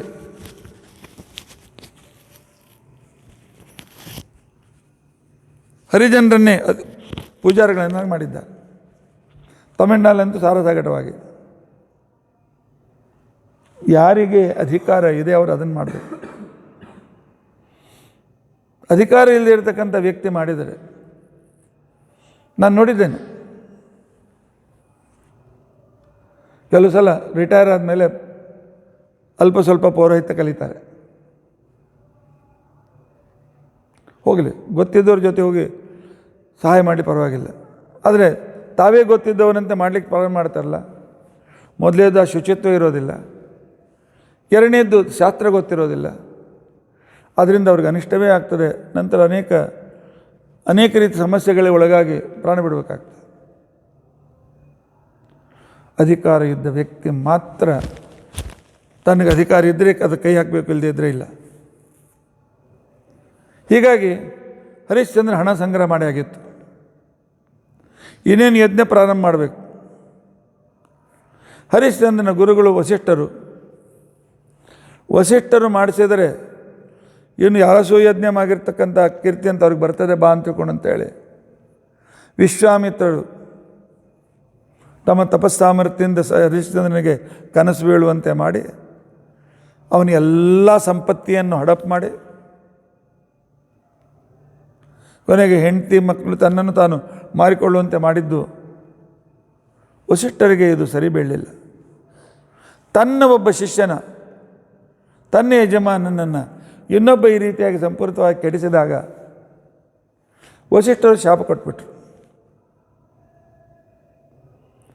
ನೀನಿಂಥ ಮಹಾ ಲೋಭಿಯಾಗಿ ಮೋಸಗಾರ, ಆದ್ದರಿಂದ ನೀನು ಬಕಪಕ್ಷಿಯಾಗು ಅಂತ ತಿಳ್ಕೊಂಡಂತೇಳಿ. ಬಕ ಅಂದರೆ ನೀರುಗೋಳಿ ಅಥವಾ ನೀರಿನಲ್ಲಿ ನಿಂತುಕೊಂಡು ಸುಮ್ಮನೆ ತಪಸ್ಸು ಮಾಡಿದಂತೆ ನಿಂತಿರ್ತಾರೆ, ಸುಮ್ಮನೆ ಅಳಗಾಡೋದಿಲ್ಲ. ಇದನ್ನೊಂದು ಯಾವುದೋ ಒಂದು ಸ್ತಂಭ ಇರಬೇಕು ಅಂತ, ಏನೋ ಕೋಲಿರಬೇಕು ಅಂತ ತಿಳ್ಕೊಂಡಂತೇಳಿ ಮೀನುಗಳ ಹತ್ರ ಬಂದು ಸುತ್ತಲೂ ತಿರುಗಾಡ್ತವೆ. ಬಂದಾಗ ಗಪ್ಪನೆ ಕೊಕ್ಕೆ ಹಾಕಿ ಎತ್ತಿ ಮೋಸ ಮಾಡಿ ಹೊಟ್ಟೆ ತುಂಬಿಕೊಳ್ತದೆ. ಆದ್ದರಿಂದ ವಿಶ್ವಾಮಿತ್ರ ಮೋಸಗಾರರು, ನೀನು ಹೀಗಾಗುವಂತ ಹಾಗೂ ನನಗೆ ಶಾಪ ಕೊಟ್ಟರೆ ನಿಮಗೂ ನಾನು ಶಾಪ ಕೊಡ್ತೇನೆ ಅಂತ ತಿಳ್ಕೊಂಡು ಅಂತೇಳಿ ನೀವೊಂದು ಆಡು ಆಗಿ ಅಂತ ತಿಳ್ಕೊಂಡು ಅಂತೇಳಿ. ಆಡು ಒಂದು ಹೋತ. ಆ ಆಡಿಗೆ ಇಲ್ಲಿ 2 ಸ್ತನಗಳಿರ್ತವೆ, ಮೊಲೆಗಳು. ಹಾಲು ಬರಂಗಿಲ್ಲ ಬಿಡಂಗಿಲ್ಲ, ಸುಮ್ಮನೆ ಅದರಂತೆ ಇರ್ತಕ್ಕಂಥ ಆಕೃತಿ ಅಟ್ಟೆ. ಅದಕ್ಕೋಸ್ಕರ ಅಜಾಗಲ ಸ್ತನ ಇವ ಅಂದುಕೊಂಡಂತೆ ಮರಾಠ ಸಂಸ್ಕೃತ ಕಾವ್ಯಗಳಲ್ಲಿ ಅನೇಕ ಸಲ ಬರ್ತದೆ. ಇದ್ದರೂ ನಿರುಪಯುಕ್ತ. ಆದ್ದರಿಂದ ನೀವು ಕೂಡ ನಿಮ್ಮ ಮಂತ್ರಗಳು ನಿಮ್ಮೆಲ್ಲ ನಿರುಪಯುಕ್ತವಾಗಲಿ ಅಂತ ತಿಳ್ಕೊಂಡಂತೇಳಿ ಶಾಪ ಕೊಟ್ಟರು. ಆಗ ಈ ವಿಶ್ವಾಮಿತ್ರರಿಗೆ ಬುದ್ಧಿ ಕಲಿಸಬೇಕು ಅಂತೇಳಿ ವಸಿಷ್ಠರು ದೇವತೆಗಳಿಗೆ ಶರಣು ಹೋದರೆ ವಿಶ್ವಾಮಿತ್ರರು ಶುಕ್ರಾಚಾರ್ಯ ಹತ್ರ ಹೋಗ್ತಾರೆ. ಆಯ್ತು, ಮತ್ತೆ ದೇವಾಸುರರಲ್ಲಿ ದೊಡ್ಡ ಭೀಕರವಾಗಿರ್ತಕ್ಕಂಥ ಯುದ್ಧವಾಯಿತು. ಅದಕ್ಕೋಸ್ಕರ ಭಾಗವತ್ಕಾರ ಹೇಳ್ತಾರೆ, ಯನ್ನಿಮಿತ್ತಂ ಅಭೂತ್ ಯುದ್ಧಂ ಪಕ್ಷಿಣೋ ಬಹುವಾರ್ಷಿಕಂ. ಅನೇಕ ವರ್ಷಗಳವರೆಗೆ ದೇವಾಸುರಲ್ಲಿ ಯುದ್ಧ ನಡೆದಿತ್ತು, ಅಷ್ಟು ದೊಡ್ಡ ಮಹಾಯುದ್ಧ. ಕೊನೆಗೆ ಬ್ರಹ್ಮದೇವರು ಬಂದು ಇಬ್ಬರಿಗೂ ಸರಿಯಾಗಿರ್ತಕ್ಕಂಥ ತಿಳುವಳಿಕೆ ಹೇಳಿ ಯುದ್ಧವನ್ನು ನಿಲ್ಲಿಸಿದ್ದಾರೆ. ಯಾವ ಹರಿಶ್ಚಂದ್ರನ ಇಟ್ಕೊಂಡು ದೊಡ್ಡ ಯುದ್ಧ ಆಯಿತು, ಆ ಹರಿಶ್ಚಂದ್ರ ಅದಕ್ಕೋಸ್ಕರವೇ ಮಾರ್ಕಂಡೇಯ ಪುರಾಣದಲ್ಲಿ ಈ ವಿಚಾರ ಬರ್ತದೆ. ತಸ್ಮಾತ್ ದುರಾತ್ಮ ಬ್ರಹ್ಮರ್ಷಿ ಯಜ್ವಿನಾಂ ಅವರೋಪಿತಾಂ ಉತ್ಕೋಕೋಪಹತೋ ಮೂಢ ಸ ಬಕತ್ವಂ ಅವಾಪ್ಸ್ಯತಿ. ಮಾರ್ಕಂಡೇಯ ಪುರಾಣ ಹೇಳೋ ಶ್ಲೋಕ ಇದು. ಅಂದರೆ ನನ್ನ ಯಜಮಾನನಿಗೆ ಮೋಸ ಮಾಡಿ ಹಣ್ಣನ್ನೆಲ್ಲ ದೋಚಿರ್ತಕ್ಕಂಥ ವ್ಯಕ್ತಿ ಬಕನಾಗಲಿ ಅಂತೇಳಿ. ಶ್ರುತ್ವ ಪಾಪಂ ಮಹಾತೇಜ, ತನಗಿರ್ತಕ್ಕಂಥ ಪಾಪವನ್ನು ಕೇಳಿ ವಿಶ್ವಾಮಿತ್ರೋಥ ಕೌಶಿಕ, ಕೌಶಿಕ ವಂಶದಲ್ಲಿ ಬಂದಿರತಕ್ಕಂಥ ವಿಶ್ವಾಮಿತ್ರರು ತ್ವಂ ವ್ಯಾಡಿ ಭವಸ್ವೇತಿ, ವ್ಯಾಡಿ ಅಂದರೆ ಆಡು, ಪ್ರತಿಶಾಪಂ ಅಯಚ್ಛತ, ಈ ರೀತಿಯಾಗಿ ಶಾಪವನ್ನು ಕೊಟ್ಟಾಯಿತು. ಇದಕ್ಕೆ ಕಾರಣ ಯಾರು? ಹರಿಶ್ಚಂದ್ರ. ಹರಿಶ್ಚಂದ್ರನ ವೈಶಿಷ್ಟ್ಯ ಏನು? ಹರಿಶ್ಚಂದ್ರ ಮೊದಲು ನಮ್ಮಂತೆ ಸಾಮಾನ್ಯ ವ್ಯಕ್ತಿ, ಆದರೆ ಜೀವನದಲ್ಲಿ ಆಗಿರ್ತಕ್ಕಂಥ ಘಟನೆ ಅವನಿಗೆ ಸತ್ಯ ಮಾಡಲಿಕ್ಕೆ ಹಚ್ಚಿತು. ಏನು ಘಟನೆ ಆಯಿತು ಅವನ ಜೀವನದಲ್ಲಿ ಅಂತ ತಿಳ್ಕೊಂಡಂತಂದರೆ, ಹರಿಶ್ಚಂದ್ರನಿಗೆ ಭಾಳ ದಿವಸ ಸಂತಾನ ಆಗಲಿಲ್ಲ, ಮಕ್ಕಳಾಗಲಿಲ್ಲ. ಮಕ್ಕಳಾಗದೇ ಇರತಕ್ಕಂಥ ಸಂದರ್ಭದಲ್ಲಿ ಅವನು ವರುಣನಿಗೆ ಶರಣು ಹೋಗಿದ್ದಾನೆ. ವರುಣ ತ್ರಿಕಾಲಜ್ಞಾನಿ. ಹೇಳಿದಪ್ಪ, ನಿನಗೆ ಈ ಜನ್ಮದಲ್ಲಿ ಮಕ್ಕಳಿಲ್ಲಪ್ಪ, ನೀವು ಗಂಡ ಹೆಂಡತಿ ಯಾವುದೋ ಶಿಶುಹತ್ಯೆ ಮಾಡಿದ್ದೀರಿ, ಆ ಶಿಶುಹತ್ಯೆ ದೋಷದಿಂದ ಈ ಜನ್ಮದಲ್ಲಿ ನೀವು ಮಕ್ಕಳಿಲ್ಲ. ಇಲ್ಲ, ಎಲ್ಲರೂ ನಪುಂಸಕ ಅಂತಂತಾರೆ. ಒಂದು ಮಗ ಹುಟ್ಟುವಂಗೆ ಮಾಡು, ಆ ಮಗ ನಿನಗೆ ಕೊಟ್ಬಿಡ್ತೀನಿ ಅಂತ ತಿಳ್ಕೊಂತ. ದೇವತೆಗಳು ಕೊಡೋದು ನಿನಗೆ ಬಲಿ ಕೊಡ್ತೀನಿ ಅಂತ ತಿಳ್ಕೊಂತ ಹೇಳಿ. ಆಡಿ ಮಾತಿನಂತ ನಡೀತೀಯ? ತಪ್ಪದೇ ನಡೀತೇನೆ. ಆಯಿತು ಅಂತಂದು ವರುಣ ತನ್ನ ತಪಸ್ಸಾಮರ್ಥ್ಯದಿಂದ ಅವನಿಗೆ ಮಗ ಹುಟ್ಟಿದಂತೆ ಮಾಡಿದ. ಹೆಂಡತಿ ಗರ್ಭಿಣಿ ಆದಲು, ಮಗ ಹುಟ್ಟಿದ ರೋಹಿತ ಅಂತ ಹೆಸರಿಟ್ಟು. ಹುಟ್ಟಿದ ದಿವಸವೇ ವರುಣ ಬಂದ ಕುಡುಕುಸಿನ. ಹುಟ್ಟಿದಾಕ್ಷಣಕ್ಕೆ ನಾನು ಕೊಡ್ತೇನೆ ಅಂತ ಹೇಳಿದ್ದೆ, ನೀನು ಮಾತು ಕೊಟ್ಟಿದ್ದೆ, ಪ್ರಕಾರ ಕೊಡು. ಇವನಿಗೂ ಮೋಹ, ಸ್ವಲ್ಪ ದಿವಸ ಆದರೆ ಕೂಸಿನ ಹತ್ರ ಇಟ್ಕೊಳ್ಳೋಣ ಅಂತೇಳಿ. ಇಲ್ಲ ನೋಡು, ಈಗ 10 ದಿವಸ ತನಕ ನಮಗೆ ವೃದ್ಧಿ ಸೂತಕ ಇರ್ತದೆ, ಸೂತಕದೊಳಗೆ ನಾನು ನೀನು ದೇವತೆಗಳು ಕೊಡೋದು ಅಂದರೆ ಬಲಿ ಅಂತ ಅರ್ಥ. ದೇವತೆಗಳಿಗೆ ಸಮರ್ಪಿಸುವುದು ಇದಕ್ಕೆ ಬಲಿ ಅಂತ ಕರೀತಾರೆ. ಭಾಳ ಜನರು ನವರಾತ್ರಿ ಪಂಚಾಂಗ ನೋಡಿ ಫೋನ್ ಮಾಡ್ತಾರೆ, ಆಚಾರ್ಯ ಇವತ್ತಿನ ದಿವಸ ಸರಸ್ವತಿ ಬಲಿದಾನಂ ಅಂತ ತಿಳ್ಕೊಂಡು ಅಂತೇಳಿ ಪಂಚಾಂಗದೊಳಗೆ ಬರೆದಾರೆ, ಏನು ಬಲಿ ಕೊಡಬೇಕ್ರಿ ಅಂತ. ಬಲಿ ಕೊಡಬೇಕು ಅಂತ ಯಾರನ್ನು ಕತ್ತರಿಸ್ಬೇಕು ಅಂತ ಅರ್ಥ ಆಗಲ್ಲ. ಬಲಿ ಅಂದರೆ ಮಹಾನೈವೇದ್ಯ, ಶ್ರೇಷ್ಠ ನೈವೇದ್ಯ ಅಂತ ಅರ್ಥ ಅಷ್ಟೇ. ಅದರಿಂದಾಗಿ ಈಗ ನನಗೆ ವೃದ್ಧಿ ಸೂತಕ ಇದೆ, ಕೊಡಲಿಕ್ಕೆ ಆಗಂಗಿಲ್ಲ, ಆಮೇಲೆ ಬರ್ರಿ ಅಂತ. ಆಮೇಲೆ ಬರ್ರಿ ಅಂತಂದ ಕ್ಷಣಕ್ಕೇನೆ ಆಯ್ತು, 11ನೇ ದಿವಸ ಹಾಜರು ವರುಣ, ಕೊಡು. ಅವನು ಹೇಳ್ದ, ಶಾಸ್ತ್ರದಲ್ಲಿ ಒಂದು ನಿಯಮ ಇದೆ, ಬಲಿ ಕೊಡಬೇಕಾಗಿದ್ದರೆ ಯಾವ ಪ್ರಾಣಿಯನ್ನು ಬಲಿ ಕೊಡ್ತೇವೆ ಅದಕ್ಕೆ ಹಲ್ಲು ಬಂದಿರಬೇಕು. ಹಲ್ಲಿದ್ದರೆ ಬಲಿ ಕೊಡ್ಲಿಕ್ಕೆ ಆಗ್ತಿಲ್ಲ, ಕೊಡ್ಲಿಕ್ಕೆ ಆಗೋದಿಲ್ಲ. ಹಲ್ಲಿಲ್ಲದ ಪ್ರಾಣಿಗಳನ್ನು ಬಲಿ ಕೊಡ್ಲಿಕ್ಕೆ ಬರೋದಿಲ್ಲ. ಆದ್ದರಿಂದ ಕಾಗೆಯನ್ನು, ಗುಬ್ಬಿಯನ್ನು ಇವೆಲ್ಲ ಬಲಿ ಕೊಡ್ಲಿಕ್ಕೆ ಬರೋದಿಲ್ಲ.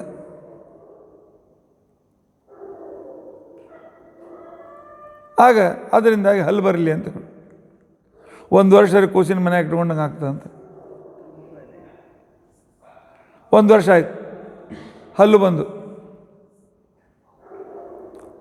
ಆಗ ಬಂದ ವರುಣ, ಕೊಡು ನಿನ್ನ ಮಗನ್ನ ಅಂತ ಕೊಡು ಅಂತೇಳಿ, ಬಲಿ ಕೊಡು ಅಂತ ಹೇಳಿ.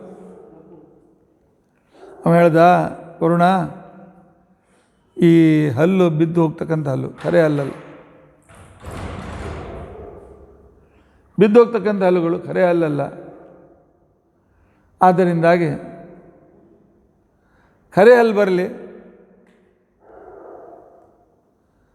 ಅವಾಗ ಅಂದರೆ ಗಟ್ಟಿ ಹಲ್ಲು ಬರಲಿ, ಸಾಧಾರಣ ಎಲ್ಲ ಅಲ್ಲಿ ಬಿದ್ದು ಗಟ್ಟಿ ಅಲ್ಲಿ ಬರಬೇಕಾದ್ರೆ 12-13 ವರ್ಷ ಆಗ್ತದೆ. ಅಲ್ಲಿ ತನಕ ಮಗ ನನ್ನ ಹತ್ರ ಇರ್ತಾನೆ ಅಂತ ತಿಳ್ಕೊಳಂತ. ಇವನಿಗೆ 10ನೇ ವರ್ಷಕ್ಕೆ ಅಲ್ಲಿ ಬರಬೇಕಾ ಚಲೋ ಅಲ್ಲಿ ಬಿದ್ದು ಹೊಸ ಅಲ್ಲಿ ಬಂದು ವರುಣ ಬಂದ ಕೊಡುವಂತೆ.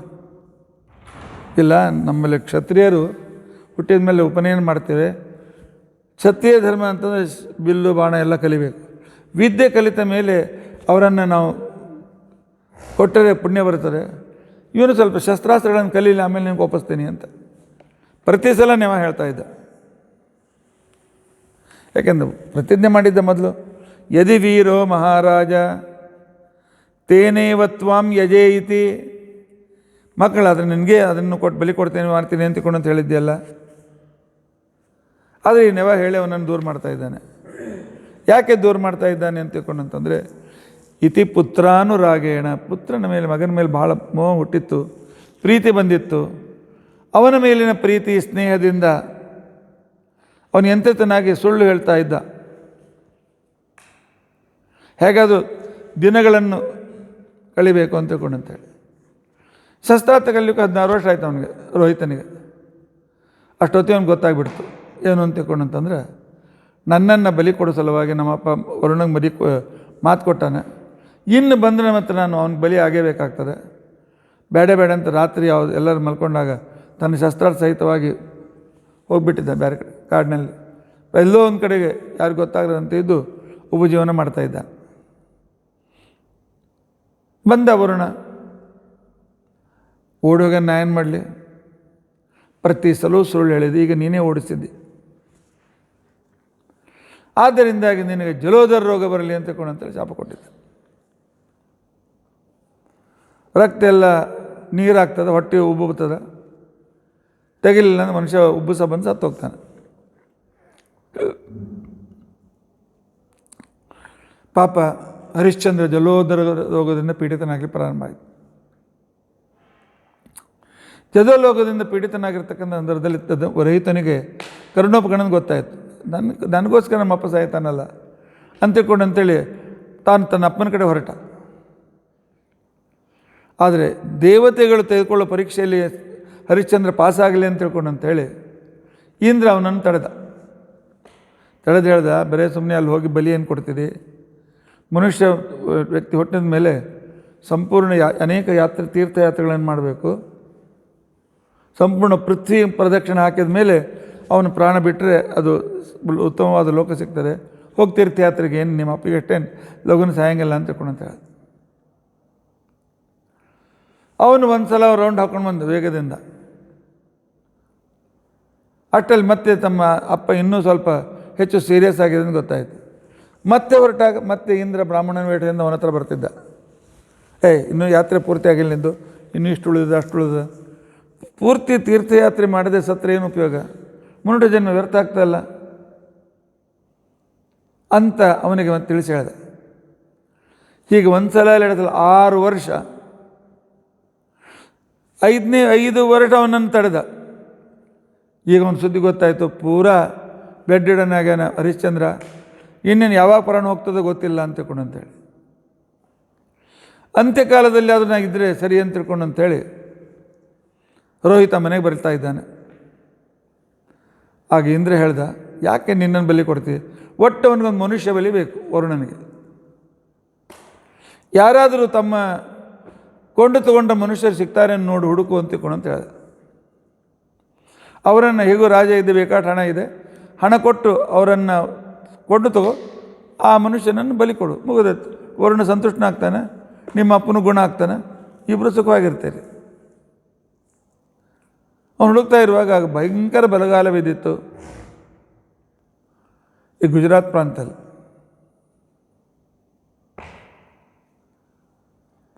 ಅಲ್ಲಿ ಅಜೀಗರ್ತ ಅಂತ ತಿಳ್ಕೊಂಡಂತಕ್ಕಂತಹ ಒಬ್ಬ ಋಷಿಗಳು, ಎಷ್ಟೋ ಮಂತ್ರಗಳು ಅಜೀಗರ್ತ ಋಷಿ ಅಂತ ತಿಳ್ಕೊಂಡಂತೇಳಿ ಬರ್ತಾರೆ. ಅಜೀಗರ್ತರಿಗೆ 3 ಜನ ಗಂಡಸ ಮಕ್ಕಳು. ಆಶ್ರಮದಲ್ಲಿ ಏನೂ ಬೆಳೀಲಿಲ್ಲ, 4 ವರ್ಷ 5 ವರ್ಷ ಆಯಿತು. ಊಟಕ್ಕೆಲ್ಲಾರ್ದು ಅಲ್ಲಿ ಇಲ್ಲಿ ತಿರುಗ್ತಾ ಇದ್ದಾರೆ, ಉಪವಾಸ, ಎಲ್ಲೋ ಹುಲ್ಲು ತಿಂತಾರೆ, ಎಲ್ಲಿ ತಿಂತಾರೆ. ಪುರೋಹಿತನಿಗೆ ಗೊತ್ತಾಯ್ತು, ಅವ್ರ ಹತ್ರ ಹೋಗಿ ಹೇಳಿದ್ರು, 3 ಮಂದಿ ಮಕ್ಕಳಿದ್ದಾರೆ, ಒಬ್ಬನ ನಂಗೆ ಕೊಟ್ಬಿಟ್ರಿ, ನೀವು ಬೇಡಿದಷ್ಟು ಹಣ ನಿಮಗೆ ಅನ್ನದ ವ್ಯವಸ್ಥೆ ನಾನು ಮಾಡ್ತೇನೆ. ಆಗ ಅಜ್ಜಿಗರ್ತ ಹೇಳ್ದ, ಹಿರಿ ಮಗ ನನ್ನದೇ ಅಂಶ, ಅವನೇ ನನ್ನ ಉದ್ಧಾರ ಮಾಡ್ತಕ್ಕಂಥವನು, ಅವನ್ನ ಕೊಡ್ಲಿಕ್ಕೆ ಆಗಂಗಿಲ್ಲ ಅಂತ ಕೊಂಡು. ಆನಂತರ ಅಜ್ಜಿಗರ್ತರ ಹೆಂಡತಿ ಹೇಳ್ತಾಳೆ, ಇಲ್ಲ ಕೊನೆ ಮಗ ಪಾಪಿನೂ ಸಣ್ಣ ಹುಡುಗ, ಅವನ ನ್ಯಾಯಕ್ಕೆ ಬಿಟ್ಕೊಡ್ಲಿ, ಮಧ್ಯದಲ್ಲಿದ್ರು ಅಪ್ಪಗೂ ಬೇಡ ಅವಗೂ ಬೇಡ, ಮಧ್ಯದ ಮಗ ಅಂತಕೊಂಡು ಶುನಶೇಪ ಅಂತ ತಗೊಂಡಂತಾಳೆ. ನಾವು ಸಣ್ಣರಿರುವಾಗೆಲ್ಲ ನಮ್ಮ ಅಜ್ಜಂದ್ರಿಗೆ ಕಥೆ ಹೇಳ್ತಿದ್ರು. ಅದಕ್ಕೆ ಒಮ್ಮೊಮ್ಮೆ ಹಿರಿ ಮಗ ಅಂತಕೊಂಡಂತೇಳಿ ನಮ್ಮ ಹಿರಿಯರು ನಮ್ಮ ಅಣ್ಣನಿಗೆ ಸ್ವಲ್ಪ ವಿಶೇಷ ಮಹತ್ವ ಕೊಟ್ಟಾಗ ಹಿರಿ ಮಗ ಅಂತೇಳಿ ಅವ್ವ ಮಹತ್ವ ಕೊಡ್ತಿದ್ಲು. ಮತ್ತು ನಡು ಇರ್ತಕ್ಕಂಥ ನಾವೆಲ್ಲ ಶುನಶೇಪರಲ್ಲ, ತಂದೆ ತಾಯಿಗಳು ಹಾಗೆ ಮಾಡೋದಿಲ್ಲ ಅಂತ ತಮಾಷೆ ಹೇಳ್ತಾ ಇದ್ದೇನೆ. ಆದಾಗ ನಾವು ನಮ್ಮ ಅಜ್ಜಿಗೆ ಹೇಳಿದರೆ, ನೀ ಶುನಶೇಪಪ್ಪ ನಡೀತದೆ ಬಿಡು ಅಂತ ತಮಾಷೆ ಮಾಡ್ತಿದ್ರು. ಅಂದರೆ ತಂದೆಗೂ ಮಧ್ಯದಲ್ಲಿರ್ತಕ್ಕಂಥವ್ರು ತಂದೆಗೂ ಬೇಡ ತಾಯಿಗೂ ಬೇಡ. ಅದಕ್ಕೇನೆ ಕುಂತಿ ಧರ್ಮರಾಜನೂ ಕಳಿಸ್ಲಿಲ್ಲ ಬಕಾಸುರನ ಹತ್ರ, ನಕುಲ ಸಹದೇವರನ್ನು ಕಳಿಸ್ಲಿಲ್ಲ, ಭೀಮ್ ಹೋಗಲಿ ಬಿಡು ಅಂತ ಕೊಡಂತೇಳಿ ಅಂತ ಸಣ್ಣವರಿದ್ದ ಕತೆ ಹೇಳ್ತಿದ್ರು ನಮಗೆ. ಹಾಗಿಲ್ಲ, ಭೀಮನ ಸಾಮರ್ಥ್ಯ ಗೊತ್ತಿತ್ತು, ಇವನೇ ಬಕಾಸುರನ ಕೊಲ್ಬೋದು ಅಂತ ಕಳಿಸಿದ್ಲು. ಸಣ್ಣ ಹುಡುಗರು ಕತೆ ಹೇಳಿದಾಗ, ನೋಡಪ್ಪ ಅವ ಹಿರಿಯವ, ಅಪ್ಪನ ಬೇಕಾದಂಥವನು ಉದ್ಧಾರ ಮಾಡ್ತಕ್ಕಂಥವನು, ಅವನು ಬಿಡ್ಲಿಕ್ಕೆ ಆಗಂಗಿಲ್ಲ. ಕುಂತಿ ಕತೆ ಹೇಳುವಾಗ ನಮ್ಮ ಹಿರಿಯ ಕತೆ ಹೇಳ್ತಕ್ಕಂಥ ಹೇಳ್ತಿದ್ರು. ಇನ್ನು ಕನಿ ಮಕ್ಕಳು ಇಬ್ಬರು ಅವಳಿ ಜೋಳಿ ಭಾಳ ಪ್ರೀತಿ ಆಗ್ತದರು. ಆದ್ದರಿಂದಾಗಿ ದಾಂಡಿಗೆ ಇದನ್ನೆಲ್ಲ ಊಟಕ್ಕೆ ಹಾಕಲಿಕ್ಕೆ ಕಠಿಣ ಆಗ್ತಿತ್ತು, ಭಾಳ ತಿಂತಿದ್ದ, ಹೋಗಿಬಿಡು ಅಂತಕೊಂಡು ಕುಂತಿ ಕಳಿಸ್ಕೊಟ್ಲು. ಅದರ ತತ್ವ ಆಗಿಲ್ಲ, ಭೀಮನ ಸಾಮರ್ಥ್ಯ ಗೊತ್ತಿತ್ತು ಅವಳಿಗೆ. ಅವನನ್ನು ಈ ಬಕಾಸುರನಕ್ಕೊಂದು ಇವರಿಗೆ ಉಪಕಾರ ಮಾಡಬೇಕು ಅಂತ ಕಳಿಸ್ಕೊಟ್ಟಿದ್ದಾಳೆ. ಆ ಕಾಲದಲ್ಲಿ ಅವನನ್ನು ತಂದು ತಂದೆಗೆ ಒಪ್ಪಿಸಿದ್ದಾನೆ, ಇವನನ್ನು ಬಲಿ ಕೊಟ್ಟು ಪೌರ್ಣನ ತೃಪ್ತಿ ಮಾಡಿಬಿಡು ಅಂತ ತಿಳ್ಕೊಂಡಂತಾಳೆ. ಆ ಯಜ್ಞದಲ್ಲಿ ವಿಶ್ವಾಮಿತ್ರರು ಪುರೋಹಿತರಾಗಿದ್ದಾರೆ. ಆನಂತರ ವಸಿಷ್ಠರು ಆ ಯಜ್ಞದಲ್ಲಿ ಪ್ರಸ್ತೋತ ಉದ್ಗಾನ ಮಾಡ್ತಕ್ಕಂಥವರಾಗಿದ್ದಾರೆ. ಆನಂತರ ಋತ್ವಿಜರು ಭರದ್ವಾಜ ಋಷಿಗಳಾಗಿದ್ದಾರೆ.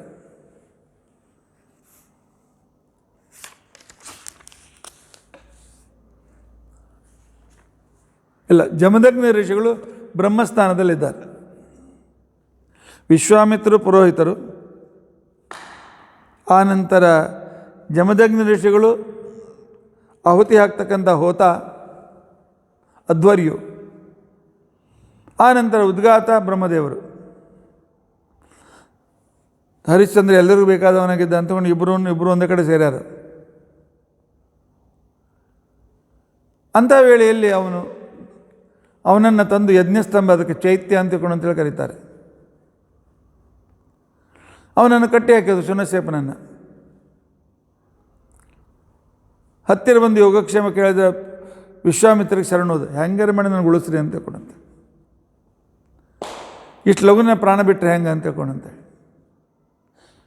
ವಿಶ್ವಾಮಿತ್ರರು ವರುಣನನ್ನು ಒಲಿಸುವ ಮಂತ್ರಗಳನ್ನು ಕಲಿಸಿಕೊಟ್ಟಿದ್ದಾರೆ ಅವನಿಗೆ, ವರುಣ ಸೂಕ್ತಗಳನ್ನು ಹೇಳಿಕೊಟ್ಟಿದ್ದಾರೆ. ಶುನಶೇಪ ವರುಣ ಸೂಕ್ತಗಳನ್ನು ಒಂದೇ ಸಮನೆ ಪಠನ ಮಾಡ್ತಾ ಇದ್ದ. ಅದರಿಂದ ವರುಣ ಸಂತುಷ್ಟನಾಗಿ ಆಯ್ತು, ಹರಿಶ್ಚಂದ್ರನಿಗೆ ಬಿಟ್ಟುಡಪ್ಪ ಇವನನ್ನು, ಇವನನ್ನು ಯಾಕೆ ಬಲಿ ಕೊಡ್ತೀವಿ, ನೀನು ಉದರ ರೋಗ ಕಡಿಮೆ ಆಗ್ತದೆ, ನಾನು ನನ್ನ ವಚನ ವಾಪಸ್ ತೊಗೊಂಡ್ಬಿಟ್ಟೀನಿ, ನೀನು ಮಗನ ಕೊಟ್ಟಂಗಾಯಿತು, ಮಗನ ಬದಲಾಗಿ ಕೊಟ್ಟಂಗಾಯಿತು, ನಿನ್ನ ಇದು ಮುಗೀತು, ನಿನ್ನ ರೋಗ ಕಡಿಮೆ ಆಗ್ತದೆ, ಯಜ್ಞ ಮುಗಿಸ್ಬಿಡು ಅಂತೇಳಿ. ಮಾರ್ಕಂಡ್ಯ ಪುರಾಣ ಹೇಳ್ತದೆ, ಮಗನನ್ನು ಮಾರಿದ ದೋಷ ಅವರಪ್ಪ ಅಜಿಗರ್ತನಿಗೆ ಬರಲಿಲ್ಲೇನು ಅಂತ ತಿಳ್ಕೊಂಡಂತೆ. ಮಗನನ್ನು ಮಾರಿದ ದೋಷ ಅಜಿಗರ್ತ ಬಂತು. ಅಜಿಗರ್ತರಿಗೆ ಬಂದಿರತಕ್ಕಂಥ ಸಂದರ್ಭದಲ್ಲಿ ಅವರು ಪಿಶಾಚಿ ಜನ್ಮ ಬಂತು, ಮಕ್ಕಳನ್ನು ಮಾರಿದ್ದರಿಂದಾಗಿ. ಮಕ್ಕಳನ್ನು ಮಾರೋದು ಅಂತ ತಿಳ್ಕೊಂಡು ಅಂತಂದರೆ ಅವರ ಲಾಲನೆ ಮಾಡದೆ ಎಲ್ಲೋ ಯಾರದೋ ಮನೆ ಕಳಿಸ್ಕೊಡೋದು, ಮಾರೋದಿದ್ದ ಹಾಗೆ. ಗುರುಕುಲಕ್ಕೆ ಕಳಿಸ್ಕೊಡಿ, ಕುಲವನ್ನು ಉದ್ಧಾರ ಮಾಡ್ತಾರೆ. ಮಕ್ಕಳನ್ನು ಪಡೆಯೋದು ಹೊಟ್ಟೆಗೆ ಹಾಕಲಿಕ್ಕೆ ಆಗಂಗಿಲ್ಲ ಅಂತ ತಿಳ್ಕೊಂಡಂಥ ಉಪಯೋಗ ಏನು? ಹಾಗೆ ಅದು ಮಕ್ಕಳನ್ನು ಪಡಿಬಾರ್ದು ಹೆಚ್ಚಿಗೆ. ಅದು ಊಟಕ್ಕೆ ಹಾಕೊಟ್ಟು ಸಂಬಳ ಇತ್ತು ಅಂತ ಪಡಿಬೇಕು, 4, 5, 6, 7, 8. ಅದಕ್ಕೋಸ್ಕರ ನಮ್ಮಲ್ಲಿ ಹೇಳ್ತಾಯಿದ್ರು ಅಷ್ಟಪುತ್ರ ಸೌಭಾಗ್ಯವತಿ ಭವ, ಅಷ್ಟಪುತ್ರ ಸೌಭಾಗ್ಯವತಿ ಭವ, ಅಷ್ಟಪುತ್ರಿ ಸೌಭಾಗ್ಯವತಿ ಭವ. ಏನು ರೀ 16 ಮಕ್ಕಳು ಇದ್ದಾರೆ ಹೈದರಾಬಾದಲ್ಲಿ. ಒಬ್ರು ನಮ್ಮ ಪರಿಚಯತರೆ, ಅವ್ರ ಮಗನೇ ಇಲ್ಲಿ ನಮ್ಮ ಹತ್ರ ಪಾಠಕ್ಕೆ ಬರ್ತಿರ್ತಾನೆ. ಹೀಗಾಗಿ ಆ ರೀತಿ ಆಗಿನ ಕಾಲಕ್ಕೆ ಸಾಮರ್ಥ್ಯ ಇತ್ತು, ಆ ರೀತಿಯಾಗಿ ದೇವರ ಮೇಲೆ ನಂಬಿದ್ರು, ದೇವರ ಅನುಗ್ರಹ ಮಾಡ್ತಾರೆ. ಎಲ್ಲರೂ ಹೆಣ್ಮಕ್ಳು ಗಂಡಸರು ಎಲ್ಲ ಒಳ್ಳೆಯ ಉತ್ತಮ ಸ್ಥಿತಿಯಲ್ಲಿದ್ದಾರೆ. ಇಂತಹ ಸಂದರ್ಭದಲ್ಲಿ ಆವಾಗ ಶುನಶೇಪರು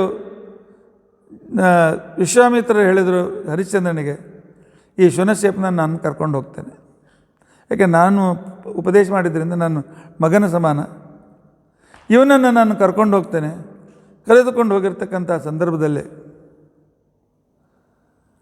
ಅವರು ವಿಶೇಷ ಸೇವೆ ಮಾಡಿದಾಗ ಆಗ ಹರಿಶ್ಚಂದ್ರನಿಗೆ ವಿಶ್ವಾಮಿತ್ರರು ಹೋಗುವಾಗ ಕುತರ್ಕಗಳಿಂದ ನಷ್ಟವಾಗದ ಶುದ್ಧ ತತ್ವಜ್ಞಾನ ನನಗೆ ಬರಲಿ ಅಂತ ತಿಳ್ಕೊಂಡು ಅಂತೇಳಿ ಅವನಿಗೆ ವರವನ್ನು ಕೊಟ್ಟಿದ್ದಾರೆ. ಕುತರ್ಕಗಳಿಂದ ನಷ್ಟವಾಗದ ಶುದ್ಧ ತತ್ವಜ್ಞಾನ ಬರಲಿ ಅಂತ ತಿಳ್ಕೊಂಡು ಅಂತೇಳಿ ಹರಿಶ್ಚಂದ್ರನಿಗೆ ವರವನ್ನು ಕೊಟ್ಟಿದ್ದಾರೆ. ಹರಿಶ್ಚಂದ್ರ ಅದರಿಂದ ಬಹಳ ಸಂತುಷ್ಟನಾಗಿದ್ದಾನೆ. ಸತ್ಯಸಾರಂ ಧೃತಿಂ ದೃಷ್ಟ್ವಾ, ಹರಿಶ್ಚಂದ್ರನಿರ್ತಕ್ಕಂಥ ಸತ್ಯವಂತಿಕೆ, ಅದಕ್ಕೋಸ್ಕರ ತಮ್ಮ ಮಾತು ನಡೆಸೋದಕ್ಕೋಸ್ಕರ ತನ್ನ ರಾಜ್ಯವನ್ನೇ ಕೊಟ್ಟಿರ್ತಕ್ಕಂಥ ಸಂದರ್ಭವನ್ನು ಆದರೂ ಕೂಡ ಧೈರ್ಯವನ್ನು ಕಳೆದುಕೊಳ್ಳದೇ ಇರತಕ್ಕಂಥ ಆ ಹರಿಶ್ಚಂದ್ರನ ಅದ್ಭುತವಾಗಿರ್ತಕ್ಕಂಥ ಸತ್ಯನಿಷ್ಠೆಯನ್ನು ಕಂಡು ಆ ಗಂಡ ಹೆಂಡತಿ ಇಬ್ಬರಿಗೂ ವಿಶ್ವಾಮಿತ್ರರು ಅವ್ರ ಮೇಲೆ ಬಹಳ ಪ್ರೀತರಾಗಿದ್ದಾರೆ. ಪ್ರೀತರಾಗಿ ಕೊನೆಗೆ ಅತ್ಯಂತ ಶ್ರೇಷ್ಠವಾಗಿರ್ತಕ್ಕಂಥ ಅವಿಹಿತಾಂ,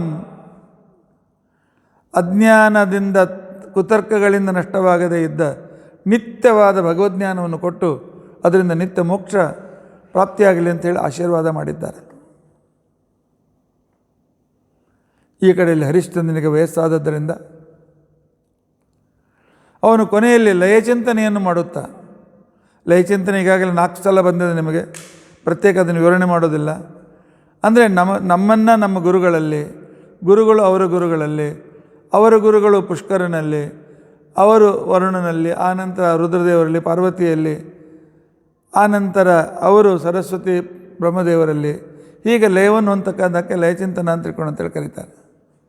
ಲಯಚಿಂತನವನ್ನು ಮಾಡ್ತಾ ಹರಿಶ್ಚಂದ್ರ ತನ್ನ ಶರೀರವನ್ನು ಬಿಟ್ಟಿದ್ದಾನೆ. ಮುಂದೆ ಅವನ ವಂಶ ಹೇಗೆ ಬೆಳೆಯಿತು ಅನ್ನೋದನ್ನು ನಾಳಿನ ದಿವಸ ನಾವು ತಿಳಿದುಕೊಳ್ಳಿಕ್ಕೆ ಪ್ರಯತ್ನಿಸೋಣ. ಇತಿ ಅದ್ಯ ಕಥಾ ಪ್ರಸಕ್ತಿ. ಶ್ರೀಕೃಷ್ಣ ಅರ್ಪಣಮಸ್ತು.